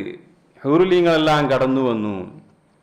ആ ഹൂറുലീങ്ങൾ പറഞ്ഞു, തുബശ്ശുറുഹ ബിഅന്നഹ മിൻ ജമീൽ മഖാബിഫി ആമിനത്തുൻ, ഒന്നും പേടിക്കേണ്ടതില്ല, നിങ്ങളെല്ലാ ഭീതിപ്പെടുത്തുന്ന സംഗതികളിൽ നിന്ന് നിർഭയത്വമുള്ളവളാണ് നിങ്ങൾ. തുബശ്ശുറുഹ ബിസ്സആദത്തിൽ അബദിയ വൽ ഖുർറത്തിൽ ഖമറിയ വത്വലഅത്തിൽ മുഹമ്മദിയ, ചന്ദ്രപ്രശോഭിതമായ മുഖവുമായിട്ട് മുഹമ്മദ് നബി സല്ലല്ലാഹു അലൈഹി വസല്ലമയുടെ വരവ് നടക്കാൻ പോയപ്പോൾ നിങ്ങളൊന്നും പേടിക്കേണ്ട ആവശ്യമില്ല. അതൊക്കെ പറഞ്ഞ് അങ്ങനെ ഫഅഖദഹൽ മഖാലു വസ്തദ്ദ ബിഹാ ആലാമുഹു. മഖാൽ എന്ന് പറഞ്ഞാൽ ഈ പ്രസവ വേദനക്ക് മഖാൽ എന്നറിയി പറയാം. ആമിനുമ്മക്ക് പ്രസവ വേദന വന്നു. വസ്തദ്ദ ബിഹാ ആലാമു, അത് ശക്തമായി. ഫവലദത്തിൻ നബിയ്യ സല്ലല്ലാഹു അലൈഹി വസല്ലം, അങ്ങനെ ഹബീബായ നബി തങ്ങൾ പ്രസവിച്ചു. ഇത് പറയുമ്പോൾ നമ്മൾ എഴുന്നേറ്റിരിക്കുന്നത് സുന്നത്താണ്, എഴുന്നേറ്റിരിക്കരുത്. അങ്ങനെ പ്രസവിച്ചു നോക്കുമ്പോൾ എങ്ങനെയുണ്ട്? കഅന്നഹൽ ബദ്റു ഫീ തമാമി, 14-ാം രാവിൻ്റെ ആ പൂർണ്ണ ചന്ദ്രനേക്കാൾ പ്രശോഭിതമായ മുഖവുമായിട്ടാണ് അള്ളാഹുവിൻ്റെ റസൂൽ ഭൂമി ലോകത്തേക്ക് വരുന്നത്. ഇപ്പോൾ ചെറിയൊരു സംഭവമല്ല ആ പ്രസവം എന്ന് പറയുന്നത്. ആ ഷറഫുൽ അനാം മൗലൂദ് കിതാബ് എന്ന് പറയുന്നത് ഗദ്യവും പദ്യവും സമ്മിശ്രണം ചെയ്ത് നിർമ്മിച്ചത് എന്തിനാ? എല്ലാത്തിലും നബി തങ്ങളുടെ മദ്ഹ് തന്നെയാണ് പറയുന്നത്. ബൈത്തിലാണെങ്കിലും ആ ഗദ്യത്തിലാണെങ്കിലും എല്ലാം. പക്ഷേ ഒന്നിച്ചൊരു സാഹചര്യം ഇരിക്കുമ്പോൾ വെറും ഗദ്യാമോ ഉറക്കെല്ലാം തൂങ്ങും. അപ്പോൾ പദ്യവും കൂടി കൂട്ടി അതിൻ്റെ കൂട്ടത്തിൽ നമ്മളൊക്കെ കൂടി ചേർന്ന് മൗലായെല്ലാം ചൊല്ലി എല്ലാത്തിലും നബി തങ്ങളുടെ മദ്ഹാ പറയുന്നത്. അവിടുത്തെ പല ഘട്ടങ്ങളും പറയുന്നുണ്ട് മൗലൂദ് കിതാബിൽ. കുറഞ്ഞ വരിയിൽ നമ്മളിപ്പം പറഞ്ഞത് അള്ളാഹുവിൻ്റെ റസൂൽ സല്ലല്ലാഹു അലൈഹി വസല്ലം തങ്ങളെ ഉമ്മ പ്രസവിക്കുമ്പോൾ ഉണ്ടാകുന്ന ആ സന്ദർഭമാണ്. പ്രസവിച്ച് നോക്കുമ്പോൾ അത്ഭുതങ്ങൾ ചെറുതൊന്നല്ലല്ലോ, മുന്നോട്ട് കാരണം എന്നാ പറയുന്നതല്ല. ലൈവ് ഉണ്ടാ? പ്രസവിച്ച സമയത്ത് ധാരാളം അത്ഭുതങ്ങൾ ഉണ്ടെങ്കിൽ നമുക്കറിയുന്ന കാര്യമാണ്. ഒരു സുജൂദിലായിട്ടാണ് അള്ളാഹിൻ്റെ റസൂൽ പിറന്നു വീഴുന്നത്. വീണ ഉടനെ തലയും 2 ചൂണ്ടുവിരലുകളും ആകാശത്തേക്ക് ഉയർത്തി അള്ളാഹുലേക്ക് ഉയർത്തുന്ന ഒരു രംഗമുണ്ട്. ചേലാകർമ്മം ചെയ്യപ്പെട്ടിട്ടാണ് വന്നത്. പൊക്കിൽ കൂടി മുറിക്കപ്പെട്ടിട്ടാണ്. ശരീരത്തിൽ യാതൊരു മ്ലേച്ഛതയുമില്ല. ശരീരത്തിൽ പ്രസവിക്കപ്പെട്ട ഒരു കുട്ടിയുടെ മേലുണ്ടാകുന്ന യാതൊരു മ്ലേച്ഛതയും അവിടുത്തെ ശരീരത്തിൻ്റെ മുകളിലുണ്ടായിരുന്നില്ല. അങ്ങനെയാണ് ജന്മമുള്ളത്. പിന്നെ ധാരാളം സംഭവങ്ങൾ സവാ തടാകം പറ്റിയത് നമ്മൾ മദ്രസയിൽ നിന്ന് പഠിച്ചാണ്. ആ പ്രസവത്തിൽ സന്തോഷിച്ചതിൻ്റെ പേരിലാണ് അബൂലഹബിൻ എന്ത് ചെയ്യുന്നത്? എല്ലാ തിങ്കളാഴ്ചയും നരകത്തിൽ നിന്ന് കുടിക്കാൻ ഒരു ശുദ്ധപാനീയം ലഭിക്കുന്നത്. നമുക്കറിയാം. അബൂലഹബ് എന്ന് പറഞ്ഞാൽ അള്ളാഹുവിൻ്റെ റസൂലിൻ്റെ വാപ്പയുടെ സഹോദരനാണ്, പിതൃ സഹോദരനാണ്. അബ്ദുൽ മുത്തലിമിൻ്റെ വേറൊരു മകനാണ് അബൂലഹബ്. നബിതങ്ങളിൽ വിശ്വസിച്ചിട്ടില്ല. അബൂലഹബ് അബ്ദുള്ള എന്ന് പറയുന്ന വാപ്പയുടെ സഹോദരൻ. അപ്പൊ അബ്ദുള്ള നേരത്തെ മരിച്ചു പോയല്ലോ. അപ്പോൾ മരിച്ചുപോയ എൻ്റെ സഹോദരനിക്കൊരു കുഞ്ഞൻ ജനിച്ചു, അല്ല നബി ജനിച്ചു എന്നുള്ള പേരിലല്ല, നബിയാണ് ജനിച്ചത്. പക്ഷെ നബിയെ അവൻ അംഗീകരിക്കുമെങ്കിൽ അവൻ മുസ്ലിം ആകണമായിരുന്നു. പക്ഷെ മുസ്ലിം ആയിട്ടില്ലല്ലോ. പക്ഷെ എൻ്റെ സഹോദരനൊരു കുഞ്ഞൻ ജനിച്ചു എന്ന കാരണത്താൽ അത് പറഞ്ഞ തൻ്റെ അടിമ സുവൈബത്തിനെ ആ സമയത്ത് തന്നെ മോചിപ്പിച്ചു. ഇതിലും വലിയ തെളിവ് വേറെ മൗലൂദ് കഴിക്കാൻ ഒന്നും വേണ്ടി ആവശ്യമില്ല കേട്ടോ. ഒരു ഹദീസും ഒരു ആയത്തും വേറെ ആവശ്യമില്ല. നബി തങ്ങൾ അങ്ങേയറ്റം വിമർശിച്ച, അതിൻ്റെ പേരിൽ നരകത്തിൽ പോയ, അതിൻ്റെ പേരിൽ പരിശുദ്ധ ഖുർആനിൽ തബ്ബത് യദാ അബീ ലഹബ് എന്ന സൂറത്ത് ഇറങ്ങി. നബി തങ്ങളെ വിമർശിച്ചതിൻ്റെ പേരിൽ തബ്ബൻ ലക്ക് എന്ന് വിളിച്ചതിൻ്റെ പേരിൽ തബ്ബത് യദാ അബീ ലഹബ് എന്നുള്ള ആയത്തിറങ്ങി. അങ്ങനത്തെ അബൂലഹബിന് നരകത്തിലാണെന്ന് സംശയമില്ല. അവനും അവൻ്റെ ഭാര്യയെയും ആക്ഷേപിച്ചുകൊണ്ട് ആ സൂറത്തുള്ളത്. അവനിക്ക് എല്ലാ തിങ്കളാഴ്ചയും എന്ത് ലഭിക്കുന്നുണ്ട്? സഹീഹുൽ ബുഖാരിയിൽ ഹദീസ അന്നീ സുഖീതു ഫി ഹാദിഹി ബിഇതാഖതി സുവൈബത എന്ന് പറയുന്ന ഹദീസിന്റെ ഒരു അവസാന ഭാഗമുണ്ട്. എനിക്ക് സ്വർഗത്തിൽ നിന്ന് ഈ ശുദ്ധപാനീയം നൽകപ്പെടുന്നുണ്ട്.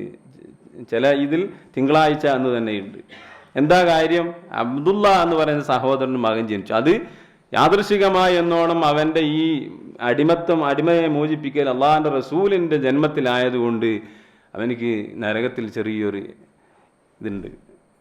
തിങ്കളാഴ്ച ചെറിയൊരു ആസ്വാദനമുണ്ട്, ചെറിയൊരു പാനീയം കിട്ടും. ഇതിലും വലിയ തെളിവ് ഇനി വേറെ ഒന്നും ആരും ചോദിക്കൊന്നും വേണ്ട. ഇത് തന്നെയാണ് തെളിവ്.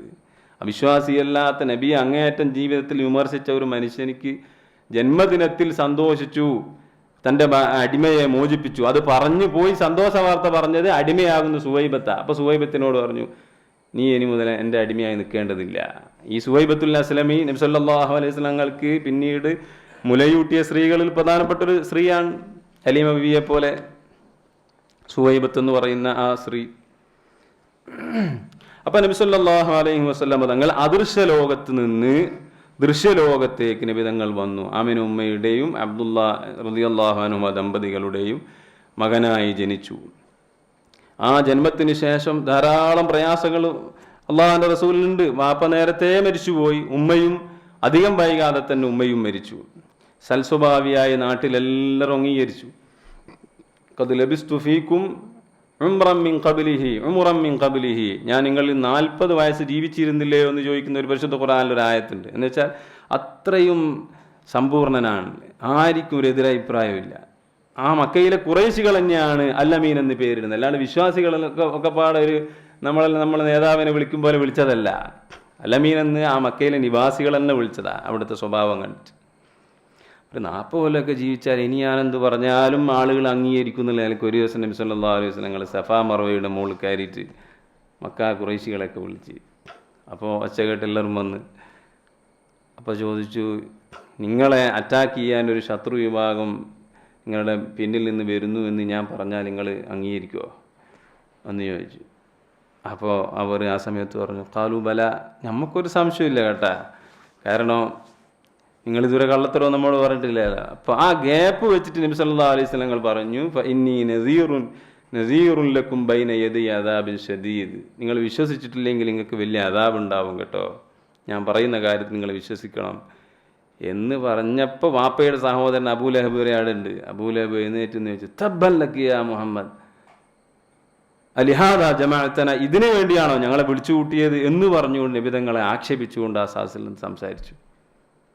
അപ്പം അതിന് പ്രതികാരമാണ്, നബിതങ്ങളെ ആക്ഷേപിച്ചതിന് പ്രതികാരമാണ് അള്ളയാണ് മറുപടി പറയുന്നത്. തബ്ബത്ത് യദാ അബീ ലഹബിൻ വതബ്, അവൻ്റെ ഭാര്യ അടക്കം പറഞ്ഞു അതിൽ. അപ്പോൾ സല്ലല്ലാഹു അലൈഹി വസല്ലം തങ്ങളെ അവർക്ക് അറിയാത്തത് കൊണ്ടല്ല, പക്ഷേ അവരുടെ ചില ദുരഭിമാനങ്ങളാണ്. കാരണം അത്ഭുതങ്ങൾ അവരുടെ മുമ്പിൽ നിന്ന് തന്നെയാണ് കാണുന്നത്. തീർത്തു ആ നബി സല്ലല്ലാഹു അലൈഹി വസല്ലം തങ്ങളാണ് അള്ളാഹുവിനെ നമുക്ക് പരിചയപ്പെടുത്തി തരുന്നത്. അള്ളാഹുവിനെ പരിചയപ്പെടുത്തി തരിക എന്ന് പറഞ്ഞാൽ അള്ളാഹു ഉണ്ട് എന്നതിന് സാക്ഷി ആരാണ്? അള്ളാഹുവിൻ്റെ റസൂൽ സല്ലല്ലാഹു അലൈഹി വസല്ലം. മിറാജിൻ്റെ രാത്രിയിൽ ആരെ കണ്ടു? അള്ളാഹുവിൻ്റെ റസൂലിനെ കണ്ടു. ഇന്നാ അർസൽനാക ഷാഹിദൻ, അങ്ങയെ നമ്മൾ സാക്ഷിയായിട്ടാണ് അയച്ചിട്ടുള്ളത്. എന്തിനു സാക്ഷി? അള്ളാഹ് ഉണ്ട് എന്നുള്ളതിന് തന്നെ സാക്ഷി. കാണാതൊരു കാര്യം പറയാൻ കഴിയില്ല. ഒരു സ്റ്റേറ്റ്മെന്റ് പറയുമ്പോൾ അതിന് തെളിവ് നമ്മളെ കയ്യിൽ വേണം. അപ്പോൾ ഈ ഇമാം റാസി ഇതിന്റെ തഫ്സീറിൽ പറഞ്ഞത് കാണാം, ഷാഹിദുൻ അൻ ലാ ഇലാഹ ഇല്ലല്ലാഹ്, ലാ ഇലാഹ ഇല്ലല്ലാഹ് എന്നതിന് സാക്ഷി ആരാ? അള്ളാഹിന്റെ റസൂൽ തന്നെയാണ്. കാരണം മിറാജിന്റെ രാത്രിയിൽ അള്ളാഹിനെ കണ്ടിട്ടുണ്ട്. അപ്പോൾ നമുക്ക് സാക്ഷി അള്ളാഹ് ഉണ്ട് എന്നുള്ളതിന് സാക്ഷിയും നമുക്ക് പരിചയപ്പെടുത്തി തന്നതും ആരാണ്? അള്ളാഹുവിൻ്റെ റസൂൽ സല്ലല്ലാഹു അലൈഹി വസല്ലം തങ്ങളാണ്. നമ്മുടെ ഹിദായത്ത് ആ നബിയിലൂടെയാണ് നമുക്ക് ഹിദായത്ത് ഉണ്ടായിട്ടുള്ളത്.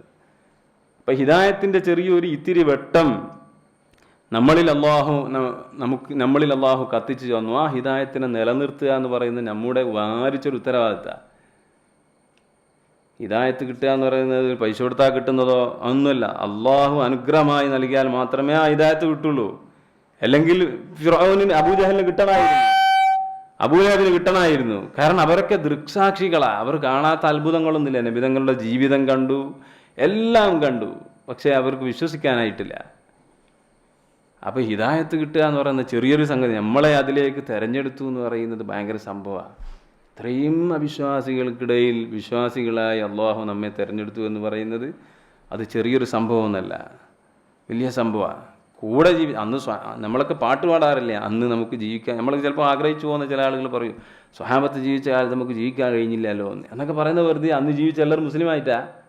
അപ്പം അന്നായിരുന്നു നീ ജീവിച്ചെങ്കിൽ നീ മുസ്ലിം ആണെന്ന് എന്തുറപ്പാ? നീ ഇന്നായത് കൊണ്ട് നിനക്ക് മുസ്ലിം ആകാൻ കഴിഞ്ഞു, അന്നായതുകൊണ്ട് നീ മുസ്ലിം ആകും എന്തുറപ്പുണ്ട്? അതൊന്നുമില്ല. അങ്ങനെയൊന്നും ഉറപ്പിക്കാനൊന്നും കഴിയില്ല.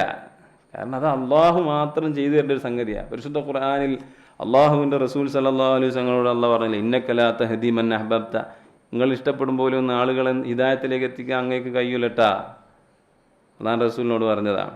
വലാകിന്നല്ലാഹ യഹ്ദി മൻ യശാ, അള്ളാഹുവാണ് ഉദ്ദേശിക്കുന്ന ആളുകളെ ഹിദായത്തിലേക്ക് എത്തിക്കുന്നത്. വഹുവ അഅലമു ബിൽ മുഹ്തദീൻ, ആര് ഹിദായത്തുള്ളവനാകണം, ആര് ഹിദായത്തുനിന്ന് പുറത്തു പോകണം എന്നൊക്കെ അറിയുന്നവൻ ആരാണ്? അള്ളാഹുവാണ്. അങ്ങിഷ്ടപ്പെടും പോലെ ഒന്നും കാര്യം അങ്ങനെ നടന്നോളണം എന്നില്ല. അപ്പം ഹിദായത്ത് എന്നുള്ളത് അള്ളാഹു സുബ്ഹാനഹു വ തആല കനിഞ്ഞേകുന്ന വലിയൊരു അനുഗ്രഹമാണ്. സാന്ദർഭികമായൊരു വിഷയം ഇതിൻ്റെ ഇടയിൽ പറയാണ്. അവിടെ പറഞ്ഞ് നമുക്ക് സമയമായിട്ടുണ്ടെങ്കിൽ അവസാനിപ്പിക്കുകയും ചെയ്യാം. ഇപ്പോഴത്തെ ഒരു പ്രശ്നം എന്ന് പറയുന്നത്, നമ്മളെ ഈ മുസ്ലിം ഉമ്മത്തിൽപ്പെട്ട പുതിയ ജനറേഷൻ ഈ ദീനിൽ നിന്ന് അകന്ന് പോകുന്ന ഒരു കാഴ്ച വല്ലാതെ നമ്മൾക്ക് ഇങ്ങനെ പ്രകടമാകുന്നത് കാണാം. ദീനിൽ നിന്ന് അകന്ന് പോവുക. ഒരു ഹദീസിൽ കാണാം, തകൂനു ഫി ആഖിരി സമാനി ഫിത്നത്തുൻ, അന്ത്യനാളിൽ ഒരു ഫിത്ന ഉണ്ടാകും. ആ ഫിത്ന എന്താണെന്ന് വിശദീകരിക്കുന്നത്, യുസ്ബിഹുർ റജുലു മുഅ്മിനൻ വയുംസി കാഫിറൻ, പകലിൽ നേരം വെളുക്കും അവൻ മുഅ്മിനൻ, വൈകുന്നേരം ആയോക്കുമ്പോൾ അവന് കണ്ടം ചാടിയിരിക്കുന്ന കേൾക്കുന്നത്. അതുപോലെ വയുംസി മുഅ്മിനൻ വയുസ്ബിഹു കാഫിറൻ, വൈകുന്നേരം അവന്, നമ്മൾ രാത്രി സംസാരിക്കുമ്പോൾ പള്ളി ഇശാ നിസ്കരിച്ചല്ലേ മാരിയല്ലോ അവനാടുണ്ടേ, നേരം വെളുത്ത് നോക്കുമ്പോൾ പെണ്ണ് ഒരുത്തൻ്റെ കൂടെ ഇറങ്ങിപ്പോയി. അപ്പോൾ പിറ്റേന്ന് വേറെ കോലത്തിലാണ് കാണുന്നത്. അങ്ങനെ ഒരു ഫിത്ന ആഖിറു സമാനിൽ ഉണ്ടാവുമെന്ന് കാണാം. അപ്പം ഇതിപ്പോൾ സജീവമാകുന്ന ഒരു കാലം. ഇപ്പം പ്രത്യേകിച്ച് ഞാനൊരു കാര്യം പറയാം, നമ്മൾ വിശ്വാസം എന്ന് പറഞ്ഞാൽ ഈ മതസൗഹാർദ്ദം എന്നൊക്കെ പറയുന്നത് ഒരിക്കലും ആരും നിങ്ങൾ തെറ്റിദ്ധരിക്കണം. ഞാൻ ഇസ്ലാമിനെ തീവ്രമായി നിങ്ങൾക്കിടയിൽ പറയുകയാണെന്നൊന്നുമല്ല. ഏത് മതവിശ്വാസികളാണെങ്കിലും ആ മതവിശ്വാസം, അവരുടെ ആ മതം പഠിപ്പിക്കുന്ന കർമ്മങ്ങൾ ചെയ്യുക എന്നുള്ളത് ആ മതത്തോട് കാണിക്കുന്ന ഒരു മാന്യതയാണ്, ഒരു റെസ്പെക്റ്റാണ്. ഈ ഇടകലർന്ന് എല്ലാ കാര്യങ്ങളും ചെയ്യുക എന്നുള്ളതല്ല മതസൗഹാർദ്ദം. അവരവരുടെ മതം പഠിപ്പിക്കുന്ന കാര്യങ്ങൾ ചെയ്യുന്നതോടൊപ്പം മറ്റു മതത്തെ ഉൾക്കൊള്ളുക, ബഹുമാനിക്കുക, അവരെയൊക്കെ നമ്മൾ അംഗീകരിക്കുക. ഇതാണ് ഈ മതസൗഹാർദ്ദം എന്ന് പറയുന്നത്. അല്ലാതെ വേറൊരു മതത്തിൽ പോയി നമ്മൾ അവരുടെ കാര്യങ്ങൾ ചെയ്യാൻ ആ മതത്തോട് ചെയ്യുന്നൊരു തെറ്റാണത്. നമ്മുടെ പള്ളിയിൽക്കാർ ഓലി ജുമേസ്കരിക്കുക, നമ്മളവിടെ പോയിട്ട് നമ്മൾ പൂജാരിയാകുക, ഇതല്ല മതം എന്ന് പറയുന്നത്. അപ്പം അങ്ങനെയല്ല. ഇത് നമ്മുടെ ഉമ്മത്തിന് മാത്രമേ ഇതുള്ളൂ. എന്തായാലും ഏതെങ്കിലും ഒരു പെരുന്നാളിന് തൊപ്പിയും അതുപോലെ ഈ തലയിൽ തട്ടവും തിരിച്ച് ഒരു മതക്കാരും എന്ത് ചെയ്യൂല, ആഘോഷിക്കൂല. ആഘോഷിക്കണം എന്നല്ല നമ്മൾ പറയുന്നത്, അത് ആഘോഷിക്കൂല ആരും. പക്ഷെ നമ്മളെ കൗമ ഇപ്പോൾ വളരെ സങ്കടകരം. ഈ റബീഉൽ അവ്വലും അതുപോലെ ഓണത്തിൻ്റെ ആഘോഷം ഒന്നിച്ചാ വന്നത്. അപ്പോൾ ഒരു ആത്മവിചിന്തനം നടത്തണം നമ്മളെ കുട്ടികളല്ലോ. ഓണാഘോഷമാണോ നമ്മൾ ആഘോഷിച്ചത്, അല്ലെ നബിദിനത്തിൻ്റെ ആഘോഷമായിരുന്നു നമുക്ക് സന്തോഷമായി വന്നത് എന്നുള്ളത് നോക്കണം. പുതിയ ഡ്രസ്സൊക്കെ മാറി ആറാടുകയാണ്. നമ്മൾ അങ്ങോട്ടേക്ക് കലരുന്നതിന് നമുക്ക് യാതൊരു പ്രശ്നവും ഇല്ല. നമ്മൾ ആ വിഷയത്തിൽ വളരെ സജീവമാണ്. ആ ഡ്രസ്സുകൾ ധരിച്ച് ആ പൂക്കളിട്ട് നമുക്ക് അതിൽ വലിയ സന്തോഷമാണ്. ഇതല്ല കേട്ടോ മതസൗഹാർദ്ദം എന്ന് പറയുന്നത്. അത് ആർക്കും അറിയാം. ആ മതത്തിൻ്റെ പ്രധാനപ്പെട്ട ആളുകൾക്ക് പോലും അതിൽ സന്തോഷമില്ല. കാരണം അതത് മതത്തിൻ്റെ കർമ്മങ്ങൾ ചെയ്യാൻ ആരാണ് ചെയ്യേണ്ടത്? നമ്മളതിൽ തന്നെ ഇല്ല. ഇപ്പോൾ ആർക്കാണ് ജുമ നിർബന്ധമാക്കുക? അതിൻ്റെ എല്ലാ കണ്ടീഷൻ പറയുന്നത് മുസ്ലിം ആവുക, ഇന്നതുണ്ടാകണം എന്നൊക്കെ നമ്മൾ പറയുന്നില്ല. അതേ കണ്ടീഷൻ എല്ലാ ഇടങ്ങളിലും ഉണ്ടാകും. അപ്പം നമ്മൾ എന്താണെന്നറിയില്ല, മതത്തിൽ നിന്ന് അകന്നകന്നു പോകുന്ന ഒരു കാഴ്ച സജീവമായി കണ്ടു. ഈ ഹിദായത്ത് നിലനിർത്തുന്നതിൽ നമുക്ക് യാതൊരുവിധ നഷ്ടപ്പെട്ടു പോകുന്നതിൽ യാതൊരു പേടിയും പുതിയ ജനറേഷൻ ഇല്ല. ഈ കർമ്മങ്ങൾ കൊണ്ട് ഇതൊക്കെ ഉണ്ട്. മൻ തശബ്ബഹ ബിഖൗമിൻ ഫഹുവ മിൻഹും, സ്വഹീഹുൽ ബുഖാരിയിലെ ഹദീസ. ഒരു കൗമിനോട് വല്ലവനും അവരുടെ ആചാരാനുഷ്ഠാനങ്ങളിൽ അല്ലെ ഇതിലൊക്കെ ഒരു തശബ്ബുഹുണ്ടായാൽ അവർ അവരിലേക്ക് എത്തിച്ചേരേണ്ടവരെന്നാണ് ഹദീസിൻ്റെ അർത്ഥം. ഒരു ഒരു ഒരു പെണ്ണ് അല്ലേ ഒരു ആണ് മതം വിട്ടു എന്ന് കേൾക്കുമ്പോൾ നിങ്ങളാരും എന്ത് ചെയ്യണ്ട, ഒരു സുപ്രഭാതത്തിൽ സംഭവിച്ചാന്ന് കരുതണ്ട. ഇതിൻ്റെ പിന്നാമ്പുറത്ത് ഇങ്ങനെ പല പ്രക്രിയകൾ ചെയ്തതിൻ്റെ ഒരു ലാസ്റ്റ് എന്ന് മാത്രമേ എന്തുള്ളൂ, ഈ മതം വിട്ടു എന്നുള്ളത് വരുള്ളൂ. മൻ തശബ്ബഹ ബിഖൗമിൻ ഫഹുവ മിൻഹും. ഇങ്ങനെയാണ് ഹബീബാ നബി സല്ലല്ലാഹു അലൈഹി വസല്ലം പഠിപ്പിച്ചിട്ടുള്ളത്. അപ്പോൾ മതം വിടുക എന്നുള്ളത് സുപ്രഭാതത്തിൽ സംഭവിക്കുന്ന കാര്യം അല്ല, മറിച്ച് നേരത്തെയുള്ള ചില ഇത്തരത്തിലുള്ള ക്രിയകളാണ് മനുഷ്യൻ അവിടെ എത്തിക്കുന്നത്. അപ്പോൾ നമ്മൾ നമ്മുടെ ഈ ഹിദായത്തിനെ നിലനിർത്താൻ വേണ്ടിയുള്ള എല്ലാ പണിയും നമ്മൾ എടുക്കണം. രക്ഷിതാക്കളായ ആളുകളോട് പറയാനുള്ളത്, മക്കളെ പോറ്റി വളർത്തുക എന്ന് പറഞ്ഞാൽ ഭക്ഷണം വിശക്കുമ്പോൾ ഭക്ഷണം കൊടുക്കുക, വസ്ത്രത്തിൻ്റെ ആവശ്യം വരും വസ്ത്രം മേടിച്ചു കൊടുക്കുക, ഈ മാറി മാറി സ്കൂളുകൾ മാറ്റി ചേർക്കുക എന്ന് പറയുന്നതല്ല പോറ്റി വളർത്തുക എന്ന് പറയുന്നത്. അത് മൃഗങ്ങളും ചെയ്യുന്ന കാര്യമാണ്. ഏത് മനുഷ്യനെ സംബന്ധിച്ചിടത്തോളം ഈ ആവാസ വ്യവസ്ഥ, വീടുണ്ടാക്കി താമസിക്കുക, വസ്ത്രം ധരിക്കുക എന്നുള്ള സ്വഭാവം മനുഷ്യനുണ്ട്. മൃഗങ്ങൾക്ക് അതില്ലാത്തതുകൊണ്ട് മൃഗങ്ങൾ അത് ചെയ്യുന്നില്ല എന്നേ ഉള്ളൂ. പക്ഷെ മൃഗങ്ങൾ എന്ത് ചെയ്യുന്നുണ്ട്? സ്വന്തം കുട്ടിക്ക് ഭക്ഷണം കൊടുക്കുന്നുണ്ട് മൃഗം, അല്ലേ? അതുപോലെ അപകടങ്ങളിൽ നിന്ന് മൃഗങ്ങൾ കുട്ടികളെ രക്ഷപ്പെടുത്തുന്നത് നിങ്ങൾ കാണാറില്ലേ? അപ്പം മൃഗങ്ങൾ അവരവരുടേതായ വിധാനത്തിൽ നിന്ന് അവർ ചെയ്യേണ്ടതെല്ലാം ചെയ്യുന്നുണ്ട്, പോറ്റി വളർത്തുന്നുണ്ട്. അപ്പം അള്ളാഹു നമുക്ക് നൽകിയ നിയമത്താകുന്ന ഈ മക്കൾ, ആ മക്കളെ പോറ്റി വളർത്തുക എന്ന് പറഞ്ഞാൽ സമയാസമയത്ത് വസ്ത്രം മേടിച്ചു കൊടുത്ത്, ഭക്ഷണം വയറ് നിറച്ചു കൊടുത്ത്, സ്കൂളിൽ ചേർത്ത് നമ്മുടെ ഉത്തരവാദിത്വം തീർന്നു നിന്നാരും തെറ്റിദ്ധരിക്കണ്ട. മറിച്ച് അവരുടെ ഹിദായത്ത് നിലനിർത്താനുള്ള എല്ലാ പണിയും നമ്മൾ എടുക്കണം. അതിന് സ്കൂൾ ചേർക്കുന്നിടത്ത് ഇസ്ലാമികമായ അന്തരീക്ഷമുള്ള സ്കൂളിൽ ചേർക്കേണ്ടി വരും. അവരെ നമ്മൾ ഏത് സമയവും സ്ക്രീൻ ചെയ്തുകൊണ്ടേയിരിക്കണം, അവരിൽ നിന്ന് എന്തെങ്കിലും ഇത്തരം സ്വഭാവങ്ങൾ ഉണ്ടാകുന്നുണ്ടോ എന്നുള്ളത്. അല്ലെങ്കിൽ നമ്മൾ നാളെ ആഖിറത്തിൽ വിരൽ കടിക്കേണ്ടി വരും. മക്കൾ എന്തെങ്കിലും ഒരു സ്കോപ്പ് കിട്ടാൻ നോക്കും ആഖിറത്തിൽ രക്ഷപ്പെടാൻ, ബാപ്പാൻ്റെ ഉമ്മാൻ്റെ പേരിലിട്ടിട്ട് അവരുടെ മേലെ ചവിട്ടിയിട്ട് മെല്ലെ സ്വർഗത്തിലേക്ക് കടക്കാനാവോ എന്ന് മക്കൾ നാളെ ആഖിറത്തിൽ നിന്ന് ശ്രമിക്കും. അപ്പം അതുകൊണ്ട് ഉത്തരവാദിത്വം അവരുടെ ഹിദായത്തുകളുടെ നിലനിർത്തുന്നതിൽ നമുക്കുണ്ട് എന്ന് നമ്മൾ മനസ്സിലാക്കണം. അതിനൊക്കെ ഒരു ബദല് നമ്മൾ സൃഷ്ടിച്ചാൽ മതി. ഇപ്പം നബിദിനം, അത് ഒരു ആഘോഷമായി ഇസ്ലാം അനുവദിച്ച ആഘോഷമായി നമ്മൾ അതിനെ കൊണ്ടാടണം. ഇപ്പം മക്കൾക്കൊരു ഡ്രസ്സ് അത് മേടിച്ചു കൊടുക്കുന്നതിനില്ല, അതൊരിക്കലും ദൂർത്തായി പോവില്ല. സാധിക്കുമെങ്കിലും ഒരു ഡ്രസ്സ് നബിദിനത്തിന് മേടിച്ചു കൊടുക്കും. അപ്പോൾ കുട്ടികൾക്ക് തന്നെ തോന്നും ചെറുപ്പത്തിലെ ഇത് റബീഉൽ അവ്വൽ 12 പ്രത്യേക ഒരു ആഘോഷമാണ്. അവരറിയാതെ അവരിലേക്ക് നമ്മൾ ഇഞ്ചക്റ്റ് ചെയ്യുന്ന ഒരു ആശയമാണത്. അപ്പോൾ നബിതങ്ങളോടുള്ള സ്നേഹം അവരിൽ വർദ്ധിച്ചു വരൂ. 12 അന്ന് രാത്രി തന്നെ പറയണം, നാളെ 12 നമുക്ക് സുബൈക്ക് പള്ളിയിൽ പോകണം, മൗലൂദിന് സുബൈൻ്റെ മുമ്പ്. ഇതൊക്കെ പറഞ്ഞ് രാവിലെ കുഞ്ഞിനെയും കൂട്ടി വരണം. അപ്പം അവരറിയാതെ അവരിൽ നമ്മൾ ചെറിയ പ്രായത്തിൽ തന്നെ നബി സല്ലല്ലാഹു അലൈഹി വസല്ലം തങ്ങളോടുള്ള സ്നേഹവും പരിശുദ്ധ ഇസ്ലാം വിശ്വസിച്ച ഈ മതം കൊണ്ടു നടക്കണമെന്നുള്ള നല്ല ഉത്തമ ബോധ്യവും അവരിൽ ഉണ്ടാകും. അത് നമ്മൾ ചെയ്യേണ്ട കാര്യമാണ്. നിങ്ങൾ നോക്കൂ, ഈ പരിശുദ്ധ ഖുർആനിലെ ഒരായത്ത്, ഖുൽ ഇൻ കുൻതും തുഹിബ്ബൂനല്ലാഹ ഫത്തബിഊനി, അല്ലാഹു പറഞ്ഞു, നിങ്ങൾ എന്നെ ഇഷ്ടപ്പെടുന്നവരാണെങ്കിൽ, റസൂൽ സല്ലല്ലാഹു അലൈഹി വസല്ലമയോട് പറയാൻ വേണ്ടി അള്ളാഹുവിൻ്റെ കൽപ്പനയാണ്. നിങ്ങൾ അള്ളാഹുവിനെ ഇഷ്ടപ്പെടുന്നവരാണെങ്കിൽ നബി സല്ലല്ലാഹു അലൈഹി വസല്ലം തങ്ങളെ പിൻപറ്റുകയാണ് വേണ്ടത്. ഒരു ഹദീസിൽ കാണാം, മൻ അഹ്യാ സുന്നത്തി ഫഖദ് അഹബ്ബനി മൻ അഹബ്ബനി കാന മഈ ഫിൽ ജന്ന. എൻ്റെ സുന്നത്തിനെ, എന്നെ ആരെങ്കിലും പിൻപറ്റിയാൽ അവൻ എന്നെ ഇഷ്ടപ്പെട്ടവനാണ്, എന്നെ ഇഷ്ടപ്പെട്ടാൽ എൻ്റെ കൂടെ സ്വർഗത്തിലുണ്ടാകും. അപ്പോൾ ആകത്തുക എന്താണ്? നബി സല്ലല്ലാഹു അലൈഹി വസല്ലം ഇഷ്ടപ്പെടുക എന്ന് പറഞ്ഞാൽ അവിടുത്തെ പിൻപറ്റൽ കൂടിയാണ്. ആ പിൻപറ്റൽ അള്ളാഹുവിനുള്ള ഇഷ്ടമുള്ള കാര്യമാണ്. അത് സ്വർഗത്തിലേക്ക് നമുക്ക് എത്താനുള്ള ഒരു മാർഗവും ആണ്. വിജയിക്കാനുള്ളൊരു മാർഗം അള്ളാഹുവിൻ്റെ റസൂലിനെ ഇഷ്ടപ്പെടുക എന്നുള്ളത് തന്നെയാണ്. അങ്ങേയറ്റം സ്നേഹിക്കുക. സ്നേഹിക്കണമെങ്കിൽ നബി സല്ലല്ലാഹു അലൈഹി വസല്ലമയെ കുറിച്ച് പഠിക്കണം. നമ്മൾ പുസ്തകം വായിക്കാത്ത ആളായിരിക്കാം, ആയിക്കോട്ടെ, സാരമില്ല. എന്നാൽ നമുക്ക് കേൾക്കാനുള്ള അവസരം പുതിയ കാലത്ത് എത്രയോ ഉണ്ടല്ലോ. നബിതങ്ങളെക്കുറിച്ച് കേട്ടുകൊണ്ടേയിരിക്കണം. നല്ല പ്രഭാഷണം കേട്ടുകൊണ്ടേയിരിക്കുക, പഠിക്കുക നബിതങ്ങൾ ആരാന്നുള്ളത്. പഠിക്കുന്നതിനനുസരിച്ച് നമുക്ക് ആളുകളോട് ഇഷ്ടം ഉണ്ടാവുള്ളൂ. അല്ല വെറുതെ എനിക്ക് ഇഷ്ടമെന്ന് വാചകത്തിൽ പറഞ്ഞാൽ മതിയാവും. എന്തുകൊണ്ട്? അതിന് നമ്മളെ കയ്യിൽ ഉത്തരം ഉണ്ടാകണം. അതിന് നബി സല്ലല്ലാഹു അലൈഹി വസല്ലം പഠിക്കുക തന്നെ ചെയ്യണം. കൂടുതൽ പഠിച്ച് അള്ളാഹുവിൻ്റെ റസൂലിനെ ഇഷ്ടപ്പെടുക. നിങ്ങൾ നോക്കൂ, സ്വഹാബത്തിൻ്റെ സ്നേഹം എത്രയാ. നബിതങ്ങളോടുള്ള സ്നേഹത്തിൻ്റെ അളവിനനുസരിച്ചാണ് ഒരു മനുഷ്യൻ്റെ അള്ളാഹുവിൻ്റെ അടുക്കലുള്ള സ്ഥാനവും എന്ന് പറയുന്നത്. കാരണം ഇലാഹി സബിതത്തിൽ ഏറ്റവും ഒന്നാമത്തെ പുരുഷനാരാണ്? അള്ളാഹുവിൻ്റെ റസൂൽ സല്ലല്ലാഹു അലൈഹി വസല്ലം. രണ്ടാമത് അബൂബക്കർ സിദ്ദീഖ് റളിയല്ലാഹു അൻഹു, ഈ ഉമ്മത്തിലെ രണ്ടാമത്തെ ആള്. എന്താ കാര്യം? ഒന്നുമില്ല, അള്ളാഹിൻ്റെ റസൂലിനോട് ഏറ്റവും അടുത്ത് നിന്ന ആള് എന്നുള്ളത് തന്നെയാണ് അതിൻ്റെ കാര്യം. അങ്ങേയറ്റം ഇഷ്ടപ്പെട്ടു, അങ്ങേയറ്റം ഇത്തിബായി ചെയ്തു. രണ്ടാമത്തെ ആൾ സിദ്ദീഖ് റളിയല്ലാഹു അൻഹു. മൂന്നാമത് ഉമറുൽ ഖത്താബ്. എന്താ കാര്യം? ഇത് തന്നെ കാരണം. 4 ഉസ്മാൻ ഇബ്നു അഫ്ഫാൻ റളിയല്ലാഹു അൻഹു, അലി ഇബ്നു അബി ത്വാലിബ് റളിയല്ലാഹു അൻഹു. മുസ്ലിം ഉമ്മത്തിന് യാതൊരു സംശയവുമില്ല ആ വിഷയത്തിൽ അബൂബക്കർ സിദ്ദീഖ് റളിയല്ലാഹു അൻഹു ആണ് രണ്ടാമത് എന്നുള്ളത്. ഷിയാക്കൾ പറയും പോലെയല്ല. അതിൻ്റെ കാര്യം ഇത് തന്നെയാണ്. സൗർ ഗുഹയിലൊക്കെ സ്വന്തം കാല് വെച്ച് എന്ത് ചെയ്തു? ഈ മാളമടച്ചു, പൊത്തടച്ചു. പാമ്പ് കൊത്തിയിട്ടും കാലവിടുന്ന് അനക്കിയില്ല. കണ്ണിൽ നിന്ന് കണ്ണുനീര് നബി സല്ലല്ലാഹു അലൈഹി വസല്ലമയുടെ മേൽ എത്തിയപ്പോഴാണ് അള്ളാഹുവിൻ്റെ റസൂൽ അറിയുന്നത് ഇങ്ങനെ ഒരു സംഭവം നടന്നിട്ടുണ്ട്.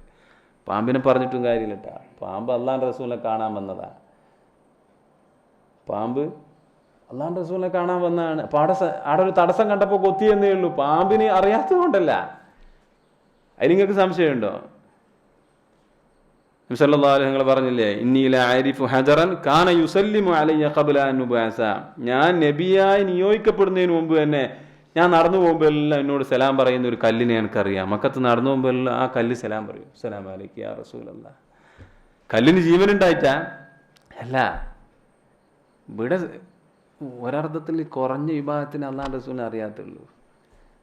സൃഷ്ടികളിൽ ഈ ജീവനുള്ളതും ജീവനില്ലാത്തതുമായ സർവ്വ വസ്തുക്കൾക്കും അള്ളാഹുവിൻ്റെ റസൂലിനെ അറിയാം. കാണുമ്പോൾ സലാം പറയുന്ന കല്ല്, മദീനത്ത് ഈ ഈന്തൽപ്പട്ട കൊണ്ടുണ്ടാക്കിയ മിമ്പർ, അത് പുതുതായി നിർമ്മിച്ചപ്പോൾ പുതിയ മിമ്പറിൽ കയറി ഖുത്ബ പോകുന്ന സമയത്ത് ഒരു തേങ്ങല സ്വഹാബത്ത് മൊത്തം കേട്ടു കരച്ചല്. അപ്പം മിമ്പറിൽ നിന്ന് ആരിറങ്ങി വന്നു? അള്ളാഹുവിൻ്റെ റസൂൽ ഇറങ്ങി വന്നിട്ട് അതിനെ സമാധാനിപ്പിച്ചു. ഏതിനെ? ഈ മിമ്പറിനെ, പഴയ മിമ്പറിനെ. എൻ്റെ മുകളിലാണല്ലോ നബി തങ്ങൾ ഇന്നലെ വരെ കയറി പ്രസംഗിച്ച, ഇനി എനിക്ക് അതിന് അവസരമില്ലല്ലോ എന്ന സങ്കടമാണ് ഈ മിമ്പറിന്. ഏത് ഉണങ്ങി ഈന്തൽപ്പട്ടേൻ്റെ കാര്യം പറയുന്നത്. അപ്പം അതിൻ്റെ ആ കരച്ചൽ സ്വഹാബത്ത് അവിടെയുള്ള എല്ലാവരും കേട്ടു. നിശബ്ദരായിരിക്കുന്ന സ്വഹാബത്ത് എല്ലാവരും കേട്ടു ആ കരച്ചൽ. അപ്പം അവർക്കറിയാം. ചെന്നായ പറഞ്ഞല്ലോ, ഒരാട്ടിനെ ഇങ്ങനെ മേച്ചുകൊണ്ടിരിക്കുമ്പോൾ അതിൻ്റെ കൂട്ടത്തിൽ ഒരാടിനെ ചെന്നായ പിടിച്ചു. അപ്പോൾ ഈ ആട്ടിടയൻ മല്ലിട്ട് ആ ചെന്നായിൽ നിന്ന് ആട്ടിനെ മായിക്കളഞ്ഞു. അപ്പോൾ ചെന്നായ ഓടി ഒരു ഉയരത്ത് കയറിയിട്ട് ചോദിച്ച്, എനിക്ക് അള്ള തന്ന ഭക്ഷണമല്ലേ, ഇഞ്ഞെന്തിനാ പിടിച്ചേച്ചാലെന്ന് നിൽക്കാൻ ചെന്നായ സംസാരിച്ചു. അപ്പോൾ ഇയാൾക്ക് ഭയങ്കര അത്ഭുതം. സംസാരിക്കുന്ന ചെന്നായോ? അപ്പോൾ ഈ ചെന്നായ പറയുക ഈ ആട്ടിടയനോട്, ഇതിനേക്കാളും വലിയ അത്ഭുതം എവിടെ നടക്കുന്നുണ്ട്? അവിടെ നടക്കുന്നുണ്ട്. അവിടെ ചെന്നോ, അവിടെ മുഹമ്മദ് സല്ലല്ലാഹു അലൈഹി വസല്ലം വന്നിട്ടുണ്ട്, മൂപ്പർ വലിയ കാര്യങ്ങളൊക്കെ അവിടെ പറഞ്ഞു. ചെന്നാൽ ഇയാളോട് പറഞ്ഞു കൊടുക്കുക. അപ്പം അവർക്കൊക്കെ അറിയാം ഇങ്ങനെ ഒരു സംഭവം ഉണ്ട് എന്നുള്ളത്. നമ്മൾ പറഞ്ഞെന്തിനും അപ്പോൾ സ്വഹാബത്ത് മഹാനായ സിദ്ദീഖ് റളിയല്ലാഹു അൻഹുവിൻ്റെ രണ്ടാമത്തെ സ്ഥാനം എന്ന് പറയുന്നത് അള്ളാഹുവിൻ്റെ റസൂലിനോടുള്ള അടുപ്പാണ്. അപ്പം നമുക്ക് വിജയിക്കാനുള്ളൊരു മാർഗം, ഒരു പിടിവള്ളി എന്ന് പറയുന്നത് അത് തന്നെ. അള്ളാഹുവിൻ്റെ റസൂലിനെ സ്നേഹിക്കുക, അങ്ങേയറ്റം സ്വലാത്തുകൾ നിർവഹിക്കുക. മഹാനായ സൗബാൻ റളിയല്ലാഹു അൻഹുവിൻ്റെ സംഭവം അറിയാം നിങ്ങൾക്ക്. അവിടുത്തെ സവിധത്തിൽ എപ്പോയിരിക്കും, അവിടുന്ന് വിട്ടുപോകില്ല. എന്തെങ്കിലും അത്യാവശ്യം ഉണ്ടെങ്കിൽ മാത്രമേ പുറത്തു പോവുള്ളൂ. അവിടെ തന്നെ ഇരിക്കും, മുമ്പിൽ അവിടുത്തെ മുഖവും നോക്കി ഇങ്ങനെ ഇരിക്കും. പുറത്തു പോയാൽ ഭയങ്കര സങ്കടം. ഒരു ദിവസം കടന്നു വന്നു. ഹദീസിൽ കാന സൗബാനു ഷദീദൽ ഹുബ്ബി ലഹു ഖലീല സ്വബ്രി അൻഹു. അങ്ങേയറ്റം സ്നേഹവും ഖലീല സ്വബ്രി അൻഹു, നബിതങ്ങളെ വിട്ടുപോകാൻ ക്ഷമയില്ലാത്ത മനുഷ്യനെ. പുറത്തു പോയാൽ തന്നെ അടക്കാൻ കഴിയില്ല, വേഗം ഇങ്ങോട്ടേക്ക് വരും. ഒരു ദിവസമുണ്ട്, ഫഅതാഹു ദാത യൗമിൻ വഖദ് തഗയ്യറ ലൗനുഹു. വിവർണനായി അള്ളാഹുവിൻ്റെ റസൂലിൻ്റെ സവിധത്തിലേക്ക് കയറി വരിക. മുഖയിൽ ഇങ്ങനെ എന്തോ ഒരു വെപ്രാളം പിടിച്ച പോലെ. അപ്പോൾ ചോദിച്ചു, മാ ഗയ്യറ ലൗനക യാ സൗബാൻ, എന്താ ഇങ്ങനെ വിവർണനായിരിക്കും, എന്നാ പ്രശ്നം? അപ്പോൾ പറഞ്ഞു, നബിയെ, ഈ സദസ്സിന്ന് പോകുമ്പോൾ എനിക്ക് ഭയങ്കര സങ്കടമാണ്. എന്താ സങ്കടം? അങ്ങയെ കാണാൻ കഴിയുന്നില്ല. വീടിന്ന് ഇപ്പോൾ 5 മിനിറ്റ് കാണാതിരിക്കുമ്പോൾ എനിക്ക് ഭയങ്കര സങ്കടം. പക്ഷേ ആ സങ്കടം എനിക്കുണ്ടാവും, എനിക്ക് ഓർമ്മയാകുന്ന നാളെ ആഖിറത്തിലെത്തിയാൽ എന്താ അവസ്ഥ? ആഖിറത്തിൽ അങ്ങ് ഏറ്റവും ഉയർന്ന സ്ഥാനത്താണെന്നുള്ള കാര്യത്തിൽ നമുക്കാർക്കും സംശയമില്ല. ഞങ്ങൾക്ക് അല്ലാഹു സ്വർഗത്തിൽ അവസരം തരികയാണെങ്കിൽ ഞങ്ങൾക്ക് അവിടുന്ന് അങ്ങയെ കാണാൻ കഴിയുമോ നബിയെ? അതാണ് എൻ്റെ പ്രശ്നം. ഇനി ആ സ്വർഗത്തിൽ വരുന്നില്ലെങ്കിൽ എനിക്ക് അവസരമില്ല, എനിക്ക് തീരെ കയറാൻ കഴിയില്ല. ഇനി വന്നാൽ തന്നെ അങ്ങയെ കാണാൻ കഴിയില്ല. അങ്ങ് അംബിയാ മുർസലീങ്ങളോടൊപ്പം ഉയർന്ന പദവിയിൽ വിരാജിക്കുന്ന ആളായിരിക്കൂലേ. അപ്പോൾ എന്താ ചെയ്യുക എന്നുള്ള സങ്കടമാണ്. എന്താ ചെയ്യുക? വീടിന് ഇത്ര ചെറിയൊരു സമയം മാറി നിൽക്കുമ്പോൾ തന്നെ വലിയ സങ്കടമാകുന്നു. ആഖിറത്തിലെത്തിയാൽ എന്ത് ചെയ്യും? അപ്പോൾ ആ പരിശുദ്ധ ഖുർആനിൽ ആയത്ത് ഇറങ്ങിയത് എന്ത്? മൻ യുതിഇല്ലാഹ വർ റസൂല ഫഉലായിക മഅല്ലദീന അൻഅമല്ലാഹു അലൈഹിം മിനൻ നബിയ്യീന വസ്സുദ്ദീഖീന വശുഹദാഇ വസ്വാലിഹീൻ. അള്ളാഹുവിനെയും റസൂലിനെയും അനുസരിച്ച് ഇഷ്ടപ്പെട്ട് സ്നേഹിച്ചു പോയ ആളുകൾ അവരോടൊപ്പം തന്നെ നാളെ സ്വർഗത്തിലുണ്ടാവും. വിഷമം വേണ്ട ആവശ്യമില്ല. സുബ്ഹാനല്ലാഹി, അല്ലാഹുവിന് വലിയ സമാധാനമായി. വഹസന ഉലൈക റഫീഖ, അവരൊക്കെ വലിയ കൂട്ടുകാരായി അവിടെ ഉണ്ടാകും. അതുകൊണ്ട് സങ്കടപ്പെടേണ്ടതില്ല എന്ന് പറഞ്ഞു.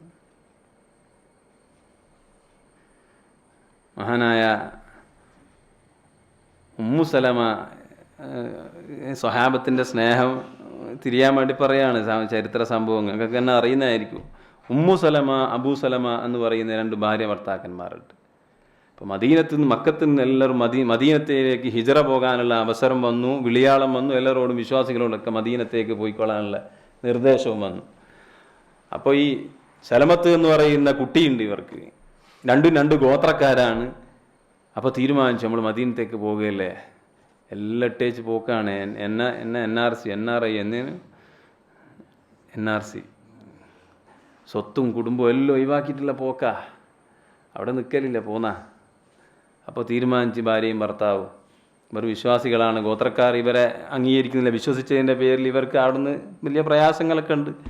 എന്നാലും വണ്ടിയെല്ലാം സെറ്റാക്കി. വണ്ടി എന്ന് പറഞ്ഞാൽ ഒട്ടകം. അങ്ങനെ ഈ ഉമ്മു സലമയെയും മകനെയും കുട്ടിയെയും ഒരൊട്ടകപ്പുറത്തിരുത്തി, ഭർത്താവ് അബൂ സലമത്ത് വേറൊരു ഒട്ടകപ്പുറത്ത്. അങ്ങനെ യാത്ര പുറപ്പെട്ട് കുറച്ചങ്ങോട്ട് എത്തിയാലും ആളുകൾ കൂടി. ഉമ്മു സലമത്തിൻ്റെ ഗോത്രക്കാർ പിടിച്ചു വെച്ച്. അങ്ങനെ ഞങ്ങളെ ഗോത്രത്തിൽപ്പെട്ട ഉമ്മു സലമേനെയും കൊണ്ട് മദീനത്ത് പോകാൻ നമ്മളെന്ത് ചെയ്യൂല, സമ്മതിക്കൂല എന്ന് പറഞ്ഞ് ഒട്ടകത്തിൻ്റെ കടിഞ്ഞാണ് പിടിച്ചു വെച്ചവർ. ഇത് ഞങ്ങളെ ഗോത്രക്കാരിയാ, മുഹമ്മദിനെ വിശ്വസിച്ച് അങ്ങനെ നാട് വിട്ടു പോകാൻ നമ്മൾ അനുവദിക്കൂല പറഞ്ഞു. അപ്പോൾ അത് പ്രശ്നമായി, സങ്കീർണമായി. അപ്പോൾ അബൂ സലമത്തിൻ്റെ ഗോത്രക്കാരുണ്ട് ഇതെല്ലാം കേട്ടിട്ട് വന്ന്. അവർ പറഞ്ഞ്, എന്നാൽ പിന്നെ ഈ കുട്ടി ആരുടെ കുട്ടിയാ? അത് ഞങ്ങളെ കുട്ടി, അബൂ സലമേൻ്റെ മോനാണത്, കുട്ടിയാണത്. ആ കുട്ടീനെ ഞങ്ങൾ കൊണ്ടുപോകുന്നത്. ഈ പ്രശ്നം നടക്കുമ്പോൾ ആര് എസ്കേപ്പായി കളഞ്ഞിക്ക്? വാപ്പ അബൂ സലമത്ത് മൂപ്പർക്ക് മദീനത്തെത്തണം. ഇവിടെ എന്ത് സംഭവിച്ചാലില്ല, മകൻ നഷ്ടപ്പെട്ടാലില്ല, ഭാര്യ നഷ്ടപ്പെട്ടാലില്ല, മൂപ്പർക്ക് അള്ളാഹുവിൻ്റെ റസൂൽ സല്ലല്ലാഹു അലൈഹി വസല്ലം സബിതത്തിലെത്തണം. ഇവർ പിടിച്ചു വെക്കുക, ഞാൻ പോന്നാ. അങ്ങനെ മൂപ്പർ ഒട്ടകവും കൊണ്ട് മൂപ്പർ മദീനത്തേക്ക് നേരെ യാത്ര ചെയ്തു. ഈ കുട്ടി അബൂ സലമത്തിൻ്റെ ഗോത്രക്കാരുടെ അടുക്കലും ഉമ്മ സലമത്തിൻ്റെ ഗോത്രക്കാരുടെ അടുക്കലും കസ്റ്റഡിയിലായി. ഉമ്മക്ക് ഭയങ്കര സങ്കടം. മദീനത്തേക്ക് തന്നെ 4 കിലോമീറ്ററുകൾ യാത്ര ചെയ്യണം. മരുഭൂമിയിലൂടെയുള്ള യാത്രയാണ്, വഴി അറിയാതെ ഒന്നും പോകാൻ കഴിയില്ല. അങ്ങനെ എന്നും ഉമ്മ ഈ ഗോത്രത്തിൽ നിന്ന് ഈ സംഭവം നടന്ന കുറച്ചപ്പുറ ആടെ വന്നിങ്ങനെ നിൽക്കും എല്ലാ ദിവസവും രാവിലെ. എന്നിട്ട് ഇതിങ്ങനെ ഓർമ്മിക്കും, തൻ്റെ ഭർത്താവിനെയും ഞാൻ വിശ്വസിച്ച ദീനും എൻ്റെ മോനും ഹബീബാ നബി സല്ലല്ലാഹു അലൈഹി ഞങ്ങളെയൊക്കെ ഓർമ്മിച്ച് ഇങ്ങനെ സങ്കടപ്പെട്ട് വൈകുന്നേരം വരെ അവിടെ ഇരിക്കും. രാത്രി ഇരുൾ മുറ്റിയാൽ നേരെ അങ്ങേക്ക് അവരുടെ ഇടയിലേക്ക് തന്നെ പോകും. ഉമ്മു സലമത്ത് പറഞ്ഞ ഹദീസ് ദീർഘമായിട്ട് ഹദീസിലുണ്ട്, ഈ സംഭവം വിവരിച്ചുകൊണ്ടുള്ള ഹദീസുണ്ട്. അങ്ങനെ ഒരു വർഷക്കാലത്തോളം ഇത് തുടർന്നു. ഇങ്ങനെ ഇവിടെ വന്ന് നിൽക്കുക, ഇത് തന്നെ ഭക്ഷണം എന്തോ കഴിച്ചാലായി, രാവിലെ വൈകുന്നേരം പിന്നെ വീട്ടിൽ പോയി നിൽക്കും. ഒരു ദിവസം ഇവരുടെ ആ നാട്ടിൽപ്പെട്ട ഗോത്രവുമായൊക്കെ പരിചയമുള്ള ഒരാൾ വന്ന് ചോദിച്ചു, എന്താ പ്രശ്നമല്ല, ആ ദിവസം ഇങ്ങനെ കാണുന്നുണ്ടല്ലോ. അപ്പോൾ വിഷയം പറഞ്ഞ് ഇങ്ങനെ സംഭവിച്ചു. അപ്പോൾ നിങ്ങൾക്ക് പോകാൻ ആഗ്രഹമുണ്ടോ? അതിയായ ആഗ്രഹമുണ്ട്, ഭർത്താവിൻ്റെ എത്തണം, ഹബീബാ നബി സല്ലല്ലാഹു അലൈഹി ഞങ്ങളെ കാണണം. അപ്പോൾ ഇയാൾ ഗോത്രക്കാരുടെ ഇടയിൽ പോയിട്ട് വളരെ ഗൗരവത്തിൽ സംസാരിച്ചു, എന്താ നിങ്ങൾ മനസ്സിലാക്കിയത്? ഈ പെണ്ണിൻ്റെ കാര്യത്തിൽ ഒരു തീരുമാനങ്ങൾ ഇനി എടുക്കുന്നില്ല, ഒരു വർഷക്കാലത്തോളായില്ലേ. അങ്ങനെ അവർ സമ്മതിച്ച്, എന്നാൽ പോകാമെന്നായി. അപ്പോൾ നീ ഒറ്റക്ക് പോയിക്കോളൂ, പ്രശ്നമൊന്നുമില്ല. അങ്ങനെ മകനെ ഗോത്രക്കാരെ നിന്ന് വാങ്ങി ഒട്ടകപ്പുറത്ത് കയറി യാത്ര തുടർന്നു. കുറേ യാത്ര ചെയ്തപ്പോൾ ഒരു മനുഷ്യനെ കണ്ടുമുട്ടി. അപ്പോൾ ഈ മനുഷ്യൻ പേരെനിക്ക് ഓർമ്മയിലില്ല. ഈ മനുഷ്യൻ സഹായിച്ചുകൊണ്ട് മൂപ്പർ ഞാൻ മദീനത്ത് എത്തിച്ചേരാം എന്ന് പറഞ്ഞിട്ട് മൂപ്പർ കച്ചവട ആവശ്യാർത്ഥം മദീനത്തൊക്കെ പോകുന്ന ആളാണ്. നോക്കുമ്പോൾ അബൂ സലമത്തിനെ അവിടെ കണ്ട് എവിടെയാ താമസിക്കുന്നതെന്നുള്ള അറിയാം. അങ്ങനെ ഈ മനുഷ്യൻ ഒട്ടകത്തിൻ്റെ കടിഞ്ഞാണും പിടിച്ച് യാത്ര പോയി. വിശ്രമിക്കേണ്ട സമയമാകുമ്പോൾ ഒട്ടകത്തെ അങ്ങോട്ട് മാറ്റി നിർത്തിയിട്ട് ഒരു മരത്തിൻ്റെ ചോട്ടിൽ ദൂരം. അത്രയും മാന്യനായ മനുഷ്യൻ. ഉമ്മു സലമത്ത് പറയുന്നതൊക്കെ ഇത്ര മാന്യനായ മനുഷ്യനെ ഞാൻ കണ്ടിട്ടില്ല. അങ്ങോട്ട് ഒരു മരത്തിൻ്റെ ചോട്ടിൽ നിൽക്കും, വിശ്രമം കഴിഞ്ഞാൽ മാറി നിൽക്കും, എന്നോട് ഒട്ടകത്തിൻ്റെ മുകളിൽ സെറ്റാക്കി തരും, അതിൽ കയറി ഇരിക്കാൻ പറയും, പിന്നെയും യാത്ര ചെയ്യും. അങ്ങനെ മദീനത്ത് വരെ എത്തിച്ചു കൊടുത്തു. ഒരു കൊല്ലത്തിന് ശേഷം അപ്പം അത്രയും ഇവർക്ക് സ്നേഹ അള്ളാഹുവിൻ്റെ റസൂൽ സല്ലല്ലാഹു അലൈഹി വസല്ലമയോട് എല്ലാം ഇട്ടേച്ച് അവർ പോവുക. സ്വഹാബി വനിതകൾക്കെല്ലാം ഏതാ സ്നേഹം അള്ളാഹുവിൻ്റെ റസൂലിനോട്. ഖദീജ ബീവി വഫാത്തായപ്പോൾ ഉസ്മാൻ ഇബ്നു മദ്ഊൻ തങ്ങളുടെ ഭാര്യ ഹൗല ബീവിയാണ് അള്ളാഹുവിൻ്റെ റസൂലിലെത്തി വന്ന് ചോദിക്കുന്നത്, മക്കളൊക്കെ ഉണ്ട്, ഫാത്തിമ ബീവിയെല്ലാം ഉണ്ടല്ലോ, എല്ലാം ഇനി വിവാഹം ചെയ്യുന്നില്ലേ? അപ്പോൾ അള്ളാഹുവിൻ്റെ റസൂൽ പറഞ്ഞു വിവാഹം ചെയ്യണം. അള്ളാഹുവിൻ്റെ വഹിയുമുണ്ട്. ആയിഷ വിവാഹം ചെയ്യാനുള്ള വഹി സ്വപ്ന ദർശനം ഉണ്ടായിട്ടുണ്ട്. ഒരു ദിവസം മലായിക്കത്തുകൾ ഒരു പട്ടിൽ പൊതിഞ്ഞൊരു സ്ത്രീയെ മുഖവും മറച്ചുകൊണ്ട് നബി സല്ലല്ലാഹു അലൈഹി വസല്ലമയുടെ മുമ്പിൽ ഇങ്ങനെ കൊണ്ടുവന്നു. അരിയത്തെത്തിയിട്ട് മുഖം അങ്ങ് തുറന്നു കൊടുത്തു. നോക്കുമ്പോൾ നല്ല സുന്ദരിയായ അബൂബക്കർ സിദ്ദീഖ് തൻ്റെ മകളെയാണ് കൊണ്ടുവരുന്നത്. ആയിഷ ബീവി കാണിച്ചു കൊടുത്തു, വിവാഹം ചെയ്യാനുള്ള പെണ്ണാണിത്. ഒന്നും സ്വന്തത്തിൽ വിവാഹം ചെയ്തില്ല കേട്ടോ, എല്ലാം അള്ളാഹുവിൻ്റെ കൽപ്പന പ്രകാരമുള്ള സംഗതികളാണ്. ശൈശവ വിവാഹം ചില ആളുകൾ പരിഹസിക്കൂ. എല്ലാ പരിഹാസവും തോന്നിവാസവും വിളിച്ച ഖുറൈശികൾ എന്തു പറഞ്ഞിട്ടില്ല? ആയിഷ ബീവിയെ കല്യാണം കഴിച്ച മുഹമ്മദ് എന്ന് പറഞ്ഞ് പരിഹസിച്ചിട്ടില്ല. കാരണം ആ സാമൂഹിക ഘടന അങ്ങനെയാണ്. നമ്മുടെ കൂട്ടത്തിൽ തന്നെ നിങ്ങളെ കൂട്ടത്തിൽ അറിയുന്ന ആളുകൾ ഉണ്ടാവുമല്ലോ. ഒരു 12 വയസ്സിലെല്ലാം കല്യാണം കഴിച്ച് അറിയുന്ന ആളുകൾ നിങ്ങളുടെ കൂട്ടത്തിൽ ഉണ്ടാവില്ല. പെണ്ണിന് 12 വയസ്സായപ്പോൾ കല്യാണം കഴിഞ്ഞ് ഇല്ലേ? നമ്മുടെ നാട്ടിലുള്ള അവസ്ഥ തന്നെയായിരുന്നു. ഇപ്പോഴാണ് വിവാഹപ്രായം 18 എന്നായത്. 10ാം ക്ലാസ്സിലൊക്കെ ആകുമ്പോൾ ഇപ്പോൾ ഒരു പെണ്ണിനെ കെട്ടിക്കുക എന്ന് പറയുന്നത് നമ്മളെ സംബന്ധിച്ചിടത്തോളം ഒന്നുകൂടെ തസവുറാകാത്തൊരു കാര്യമായി മാറി. ഇപ്പോൾ ഇല്ലേ, ഉമ്മർക്ക് നേരത്തെ കല്യാണം കഴിയലില്ലേ? ഉണ്ട് ഇല്ലേ? നേരത്തെ കല്യാണം 10-11 വയസ്സിലെല്ലാം കല്യാണം കഴിയുന്നുണ്ട് എന്നാണ് പഴയകാല ഓർമ്മ. അതാ പറഞ്ഞേ. എന്നു മാത്രമല്ല, ആയിഷ ബീവിയെ മുത്ഇം എന്ന് പറയുന്ന ഒരു അവിശ്വാസിയുടെ മകൻ ജുബൈറിന് കെട്ടിച്ചു കൊടുക്കാൻ തീരുമാനിച്ച സമയത്താണ് ആയിഷ ബീവിന്റെ കല്യാണ ആലോചന എടുത്തുന്നത്, സിദ്ദീഖ് റളിയല്ലാഹുവിന്റെ കരിവിലെത്തുന്നത്. വേറെ ആൾക്ക് കെട്ടിച്ചു കൊടുക്കാൻ തീരുമാനിച്ചതാ ആയിഷ ബീവിനെ. വേറെ ആളുകൾക്ക് വേറൊരു ജുബൈർ. അപ്പോൾ ജുബൈറിന് കെട്ടിച്ചു കൊടുക്കാൻ തീരുമാനമായി. ഉസ്മാൻ ഇബ്നു മദ്ഊൻ തങ്ങളുടെ ഭാര്യ ഹൗല ബീവി വന്നിട്ട് പറഞ്ഞു, അള്ളാഹുവിൻ്റെ റസൂലെ വിവാഹം ചെയ്യുന്നില്ലേ? അപ്പോൾ ആരെയാണ്? കന്യകയായ സ്ത്രീയാണോ ഉദ്ദേശിക്കുന്നത്? അല്ലാത്തതാണോ? അത് ഏതായാലും ഇല്ല. അള്ളാഹു എന്തായാലും വഹി മുഖേന ആയിഷ ബീവിയെ കാണിച്ചൊരു സംഭവമുണ്ട്. അങ്ങനെ സൗദാ ബീവി, രണ്ടാമത്തെ ഭാര്യ സൗദാ ബീവിയാണ്. സൗദാ ബീവിയുടെ അടുക്കൽ പോയി കാര്യം പറഞ്ഞു. അങ്ങനെ സൗദാ ബീവി പറഞ്ഞു, വാപ്പയോട് പറഞ്ഞാൽ മഹദിക്ക് വലിയ സന്തോഷം.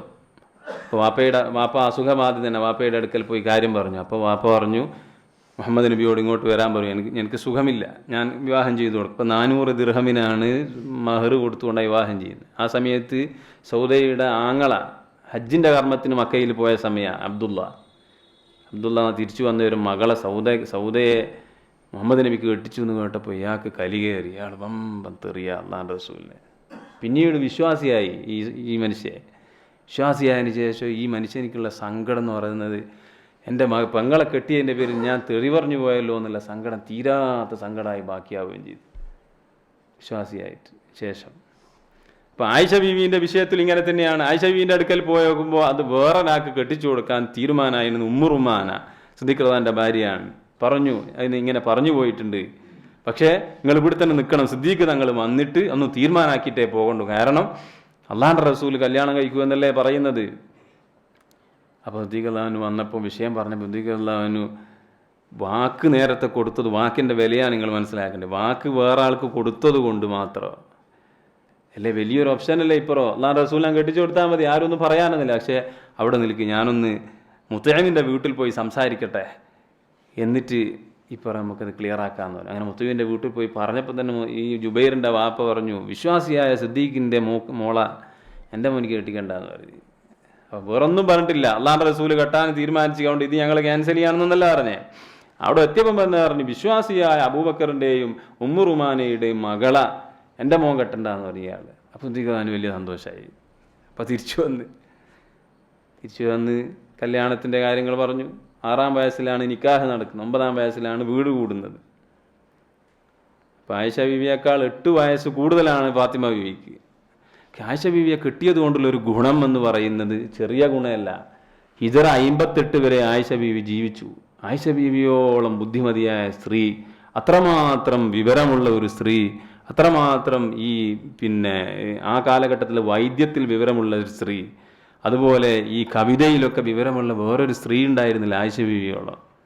അല്ലാഹുവിൻ്റെ റസൂൽ ഹിജറ 11 വഫാത്തായി ശേഷം 47 കൊല്ലം നബിതങ്ങൾ ജീവിക്കും പോലെ സാന്നിധ്യം പോലെ ആരുണ്ട് അവിടെ? ആയിഷ ബീവിയുണ്ട്. സ്വഹാബത്തിന് എന്ത് സംശയം ഉണ്ടെങ്കിലും ആരേറ്റ് വരൂ, ആയിഷ ബീവിയുടെ സവിധത്തിൽ ഒന്ന് സംശയം ചോദിക്കൂ, മറുപടി പറയൂ. അപ്പം അവിടുത്തെ ബുദ്ധി സൗന്ദര്യമല്ല പ്രശ്നം, അവിടുത്തെ ബുദ്ധി കണ്ടുകൊണ്ടാണ്, വൈഭവം കണ്ടുകൊണ്ടാണ് അള്ളാഹുവിൻ്റെ റസൂൽ ആ സിദ്ദീഖ് റളിയല്ലാഹുവിൻ്റെ മകളെ കല്യാണം കഴിക്കുന്നത്. എല്ലാ പ്രശ്നത്തിനും ആ സവിധത്തിൽ വന്നാൽ എത്ര ഹദീസുകളാണ് റിപ്പോർട്ട്. സിഹാഹു സിത്തയിലൊക്കെ ആയിഷ ബീവിൻ്റെ റിപ്പോർട്ടുണ്ട് ഹദീസിൻ്റെ. സ്വഹീൽ ബുഖാരിയിലൊക്കെ എത്രയോ ഹദീസുകളുണ്ട്. അപ്പം ഇസ്ലാമിൻ്റെ നിലനിൽപ്പിന് സ്ത്രീകളുമായി ബന്ധപ്പെട്ട മസായിലുകൾ പൂർണ്ണമായും ആയിഷ ബീവി മനസ്സിലാക്കുകയും സ്ത്രീകൾക്ക് പറഞ്ഞു കൊടുക്കുകയും ചെയ്തു. അല്ലാഹുവിൻ്റെ റസൂലിൻ്റെ സവിധത്തിൽ വന്ന സ്ത്രീകൾ പച്ചയായ മസലകൾ ചോദിക്കുമായിരുന്നു. അപ്പം അതൊക്കെ ഇല്ലാതായി ആയിഷ ബീവിയുടെ വരവോടുകൂടെ. അങ്ങനെ ചോദിക്കുമ്പോൾ ഉള്ളിലേക്ക് വിളിച്ചിട്ട് ഇങ്ങോട്ട് വാ എന്ന് പറഞ്ഞ് ഉള്ളിൽ നിന്ന് പറഞ്ഞു കൊടുക്കും. അപ്പോൾ പറഞ്ഞു വന്നത് അള്ളാഹുവിൻ്റെ റസൂൽ സല്ലല്ലാഹു അലൈഹി വസല്ലം തങ്ങളോടുള്ള സ്നേഹം നമ്മൾ വർദ്ധിപ്പിക്കണം. അതിന് നബിതങ്ങളെ വല്ലാതെ പഠിക്കണം നമ്മൾ. എന്നാൽ മനാമിലും യഖ്ളത്തിലും ദർശിക്കാനുള്ള അവസരം ഈ ഉമ്മത്തിനുണ്ട്. സ്വപ്നത്തിൽ കാണാനും നേരിട്ട് അള്ളാഹുവിൻ്റെ റസൂലിനെ കാണാനുമുള്ള അവസരം ഈ ഉമ്മത്തിന് ഉണ്ട്. ഉസ്മാൻ ഇബ്നു അഫ്ഫാൻ റളിയല്ലാഹു അൻഹു സംഭവം അറിയില്ല. കലാപകാരികൾ കൊല്ലാൻ വേണ്ടി വീട് വളഞ്ഞു. നോമ്പുകാരനാണ് മഹാനവറുകൾ. കുടിക്കാൻ ഒരിറ്റു വെള്ളമില്ല. പ്രയാസപ്പെട്ടിരിക്കുമ്പോൾ വീടിൻ്റെ മട്ടുപ്പാവിലൂടെ ആരിറങ്ങി വന്നു? ഹബീബായ നബി സല്ലല്ലാഹു അലൈഹി വസല്ലം തങ്ങൾ ഇറങ്ങി വന്നു. ഒരു പാത്രത്തിൽ വെള്ളമുണ്ട്. നേരെ മനാമിലല്ല, യഖ്ളത്തിൽ തന്നെ വന്നു. എന്നിട്ട് ചോദിച്ചു, എന്ത് ഈ വെള്ളം കുടിച്ച് നോമ്പ് തുറക്കണോ?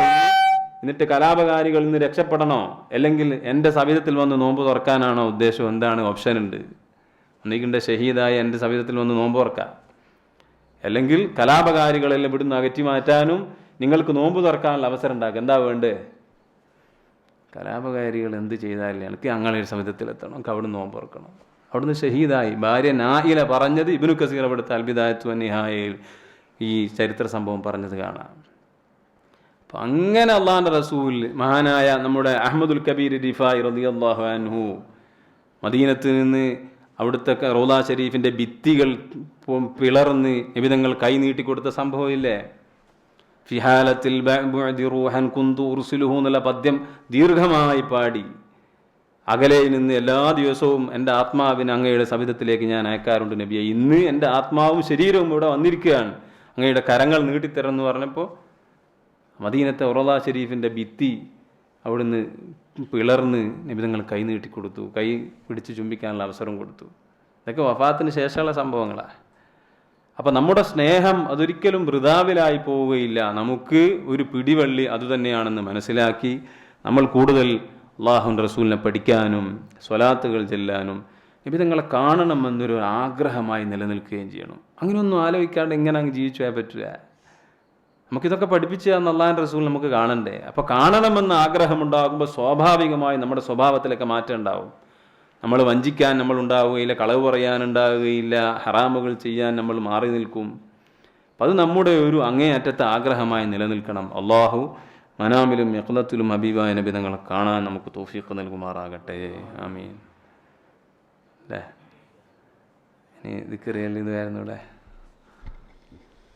جددوا إيمانكم ونبروا قلوبكم وزينوا ألسنتكم بأفضل الذكر لا إله إلا الله لا إله إلا الله لا إله إلا الله لا إله إلا الله لا